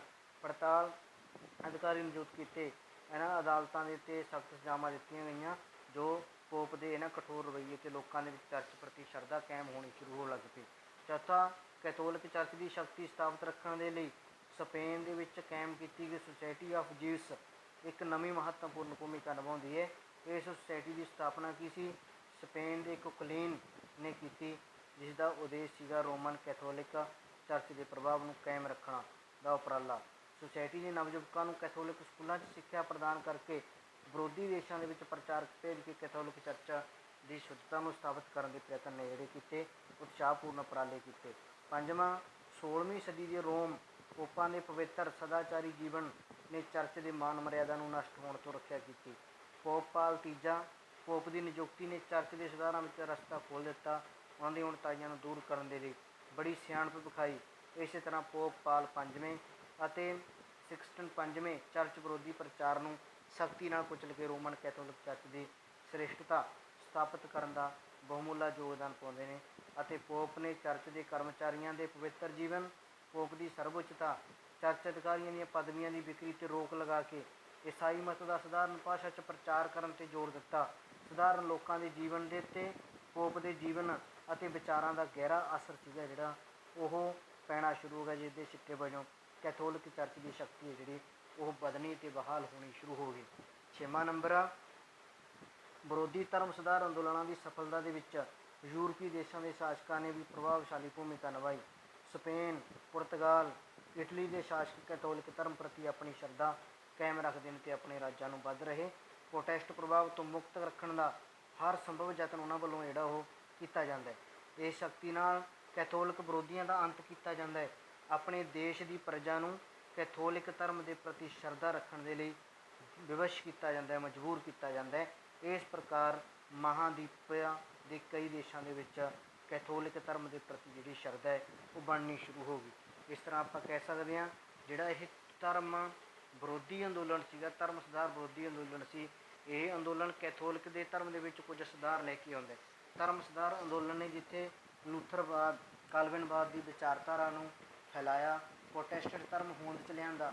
ਕਹਿੰਦੇ ਉਹ ਪ੍ਰੋਟੈਸਟੈਂਟ ਧਰਮ ਸੀ ਜਿਹੜਾ ਉਹ ਕੈਥੋਲਿਕ ਦੇ ਵਿੱਚ ਵੀ, ਕਿਉਂਕਿ ਬਹੁਤ ਸਾਰੇ ਲੋਕ ਸੀ ਜਿਹੜੇ ਸਿਰਫ ਕੈਥੋਲਿਕ ਧਰਮ ਨੂੰ ਹੀ ਪਵਿੱਤਰ ਮੰਨਦੇ ਸੀ, ਰੋਮ ਨੂੰ ਹੀ ਪਵਿੱਤਰ ਸਥਾਨ ਮੰਨਦੇ ਸੀ, ਲੇਕਿਨ ਉਹ ਉਸ ਦੀਆਂ ਬੁਰਾਈਆਂ ਦੇ ਵਿੱਚ ਅੰਧ ਵਿਸ਼ਵਾਸਾਂ 'ਚ ਫੈਲੇ ਹੋਏ ਸੀ। ਜਦੋਂ ਉਹਨਾਂ ਨੇ ਵੇਖਿਆ ਕਿ ਜਿਹੜਾ ਇਹ ਕੈਥੋਲਿਕ ਚਰਚ ਹੈ, ਜੇਕਰ ਇਸ ਨੂੰ ਦੀ ਸ਼ੁੱਧਤਾ ਨੂੰ, ਇਸ ਦੀ ਪਵਿੱਤਰਤਾ ਨੂੰ ਬਹਾਲ ਨਾ ਕੀਤਾ ਗਿਆ ਤਾਂ ਆਉਣ ਵਾਲੇ ਸਮੇਂ ਦੇ ਵਿੱਚ ਲੂਥਰਵਾਦ, ਕਾਲਵਿਨਵਾਦ ਦੀ ਵਿਚਾਰਧਾਰਾ ਹੈ ਜਿਹੜੀ ਉਹ ਜ਼ਿਆਦਾ ਫੈਲਣੀ ਸ਼ੁਰੂ ਹੋ ਜਾਊਗੀ, ਜਿਹਦੇ ਕਾਰਨ ਇਸਦਾ ਕੈਥੋਲਿਕ ਚਰਚ ਨੂੰ ਨੁਕਸਾਨ ਹੋਊਗਾ। ਤਾਂ ਉਹਨਾਂ ਨੇ ਲੂਥਰਵਾਦ, ਪ੍ਰੋਟੈਸਟੈਂਟ ਧਰਮ ਅਤੇ ਕਾਲਵਿਨਵਾਦ ਦੀ ਵਿਚਾਰਧਾਰਾ ਤੋਂ ਧਰਮ ਨੂੰ ਬਚਾਉਣ ਦੇ ਜਿਹੜੇ ਉਪਰਾਲੇ ਕੀਤੇ, ਜੋ ਪ੍ਰਯਤਨ ਕੀਤੇ, ਉਹਨਾਂ ਪ੍ਰਯਤਨਾਂ ਦੇ ਵਿੱਚ ਉਹਨਾਂ ਨੇ ਕੈਥੋਲਿਕ ਚਰਚ ਦੀਆਂ ਬੁਰਾਈਆਂ ਨੂੰ, ਪੋਪ ਪਾਦਰੀ ਦੇ ਭ੍ਰਿਸ਼ਟਾਚਾਰੀ ਜੀਵਨ ਦੇ ਖਿਲਾਫ ਕੰਮ ਕਰਨੇ ਸ਼ੁਰੂ ਕੀਤੇ, ਨਵੀਂ ਪਵਿੱਤਰਤਾ ਲੈ ਕੇ ਆਉਂਦੀ, ਪਰਮਾਤਮਾ ਨਾਲ ਜੋੜਨਾ ਜਾਂ ਬਾਈਬਲ ਦੀ ਸ਼ੁੱਧਤਾ ਨੂੰ ਬਹਾਲ ਕਰਨਾ, ਬਾਈਬਲ ਦੀ ਪਵਿੱਤਰਤਾ ਨੂੰ ਬਹਾਲ ਕਰਨਾ, ਇੱਦਾਂ ਦੇ ਪ੍ਰਯਤਨਾਂ ਦੇ ਵਿੱਚ ਉਹਨਾਂ ਨੇ ਇੱਕ ਆਪਣਾ ਅਲੱਗ ਤਰ੍ਹਾਂ ਦਾ ਅੰਦੋਲਨ ਸੀ ਜਿਹੜਾ ਉਹ ਚਲਾਇਆ। ਇਹ ਵੀ ਇੱਕ ਤਰ੍ਹਾਂ ਨਾਲ ਆਪਾਂ ਲੂਥਰਵਾਦ ਜਾਂ ਮਾਰਟਨ ਲੂਥਰ, ਕਾਲਵਿਨ ਅਤੇ ਜ਼ਵਿੰਗਲੀ ਦਾ ਯੋਗਦਾਨ ਕਹਾਂਗੇ, ਕਿਉਂਕਿ ਜੇਕਰ ਉਹ ਪ੍ਰੋਟੈਸਟੈਂਟ ਧਰਮ ਨੂੰ ਨਾ ਅਪਣਾਉਂਦੇ ਤਾਂ ਕੈਥੋਲਿਕ ਚਰਚ ਦੇ ਵਿੱਚ ਵੀ ਸੁਧਾਰ ਸੀ ਜਿਹੜੇ ਉਹ ਨਹੀਂ ਹੋਣੇ ਸੀਗੇ। ਭਾਵ ਆਪਾਂ ਇਹ ਕਹਿ ਸਕਦੇ ਹਾਂ, ਜੇ ਧਰਮ ਸੁਧਾਰ ਅੰਦੋਲਨ ਨਾ ਚੱਲਦਾ ਤਾਂ ਧਰਮ ਸੁਧਾਰ ਵਿਰੋਧੀ ਅੰਦੋਲਨ ਸੀ ਜਿਹੜਾ ਉਹ ਵੀ ਨਹੀਂ ਚੱਲਣਾ ਸੀ। ਧਰਮ ਸੁਧਾਰ ਵਿਰੋਧੀ ਅੰਦੋਲਨ ਤੋਂ ਭਾਵ ਕਈ ਵਾਰੀ ਸ਼ਾਰਟ ਕੁਐਸਚਨ ਆ ਜਾਂਦਾ, ਧਰਮ ਸੁਧਾਰ ਅੰਦੋਲਨ ਕੀ ਹੈ? ਉਹਦੇ 'ਚ ਆਪਾਂ ਲੂਥਰਵਾਦ, ਕਾਲਵਿਨਵਾਦ, ਜ਼ਵਿੰਗਲੀ ਨੇ ਜੋ ਪ੍ਰੋਟੈਸਟੈਂਟ ਧਰਮ ਹੋਂਦ 'ਚ ਲਿਆਂਦਾ, ਪੋਪ ਪਾਦਰੀਆਂ ਦਾ ਵਿਰੋਧ ਕੀਤਾ, ਉਹਨਾਂ ਨੇ ਨਵਾਂ ਲੋਕਾਂ ਨੂੰ ਜੋੜਿਆ, ਅਲੱਗ ਸੀਗਾ ਉਹ, ਠੀਕ ਹੈ। ਭਾਵ ਧਰਮ ਤੋਂ, ਕੈਥੋਲਿਕ ਧਰਮ ਤੋਂ ਅਲੱਗ ਸੀਗਾ ਉਹ। ਪਰ ਜਿਹੜਾ ਵਿਰੋਧੀ ਧਰਮ ਸੁਧਾਰ ਅੰਦੋਲਨ, ਕਈ ਵਾਰੀ ਸ਼ਾਰਟ ਕੁਐਸਚਨ ਆ ਜਾਂਦਾ, ਤਾਂ ਵਿਰੋਧੀ ਧਰਮ ਸੁਧਾਰ ਅੰਦੋਲਨ ਹੈ ਜਿਹੜਾ ਉਹ ਕੀ ਹੈ? ਉਹ ਹੈ ਕੈਥੋਲਿਕ ਚਰਚ ਦੇ ਵਿੱਚ ਹੀ ਸੁਧਾਰ ਲੈ ਕੇ ਆਉਣਾ। ਉਹੀ ਧਰਮ ਸੀ ਕੈਥੋਲਿਕ ਜਿਸ ਨੂੰ ਮੰਨਦੇ ਸੀ, ਉਹਦੇ 'ਚ ਹੀ ਸੁਧਾਰ ਲਿਆਉਣਾ, ਉਹਦੇ ਵਿੱਚੋਂ ਹੀ ਜੋ ਬੁਰਾਈਆਂ ਸੀ ਉਹਨਾਂ ਨੂੰ ਖਤਮ ਕਰਨ ਦੇ ਪ੍ਰਯਤਨ ਕਰਨੇ ਅਤੇ ਇਸ ਨੂੰ ਉਸੇ ਨੂੰ ਹੀ ਸ਼ੁੱਧ ਰੂਪ ਦੇ ਦੇਣਾ। ਉਹੀ ਚੀਜ਼ਾਂ ਸੀ ਜਿਵੇਂ ਆਰੀਆ ਸਮਾਜ ਕਹਿੰਦੇ ਆ। ਆਰੀਆ ਸਮਾਜ ਦੇ ਵਿੱਚ ਸਵਾਮੀ ਦਯਾਨੰਦ ਸਰਸਵਤੀ ਵੇਦਾਂ ਵੱਲ ਮੁੜੋ ਦਾ ਨਾਅਰਾ ਦਿੰਦਾ। ਉਹ ਹਿੰਦੂ ਧਰਮ ਦੀਆਂ ਬੁਰਾਈਆਂ ਸੀ ਜਿਹੜੀਆਂ, ਉਹਨਾਂ ਨੂੰ ਬਾਹਰ ਕੱਢ ਕੇ ਸਿੱਧਾ ਵੇਦਾਂ ਨਾਲ ਜੋੜਨ ਦਾ ਉਹੀ ਕੰਮ ਆਪਾਂ ਇੱਕ ਤਰ੍ਹਾਂ ਨਾਲ ਵਿਰੋਧੀ ਧਰਮ ਸੁਧਾਰ ਅੰਦੋਲਨ ਦਾ ਕਹਾਂਗੇ। ਵਿਰੋਧੀ ਧਰਮ ਸੁਧਾਰ ਅੰਦੋਲਨ ਨੇ ਵੀ ਉਹੀ ਕੰਮ ਕੀਤਾ, ਕੈਥੋਲਿਕ ਦੀਆਂ ਬੁਰਾਈਆਂ ਨੂੰ ਠੀਕ ਕਰਕੇ ਲੋਕਾਂ ਨੂੰ ਕੈਥੋਲਿਕ ਨਾਲ ਹੀ ਜੋੜਨ ਦਾ ਉਪਦੇਸ਼ ਦਿੱਤਾ। ਇਹ ਸੀਗਾ ਆਪਣਾ ਧਰਮ ਸੁਧਾਰ ਅੰਦੋਲਨ। ਅੱਗੇ ਧਰਮ ਸੁਧਾਰ ਅੰਦੋਲਨ ਦੇ ਪ੍ਰਭਾਵ ਨੇ ਜਿਹੜੇ, ਇਹ ਆਪਾਂ ਅਗਲੇ ਲੈਕਚਰ ਦੇ ਵਿੱਚ ਜਿਹੜਾ ਪੜ੍ਹਾਂਗੇ। ਜੇਕਰ ਕੋਈ ਤੁਹਾਨੂੰ ਦਿੱਕਤ ਲੱਗਦੀ ਹੁੰਦੀ ਹੈ ਤਾਂ ਤੁਸੀਂ ਪੁੱਛ ਵੀ ਲਿਆ ਕਰੋ, ਜਦੋਂ ਮਰਜ਼ੀ ਤੁਸੀਂ ਦੀ ਕਲਾਸ ਹੈ, ਬਾਅਦ ਦੇ ਵਿੱਚ ਵੀ ਤੁਸੀਂ ਪੁੱਛ ਸਕਦੇ ਹੋ। ਧੰਨਵਾਦ।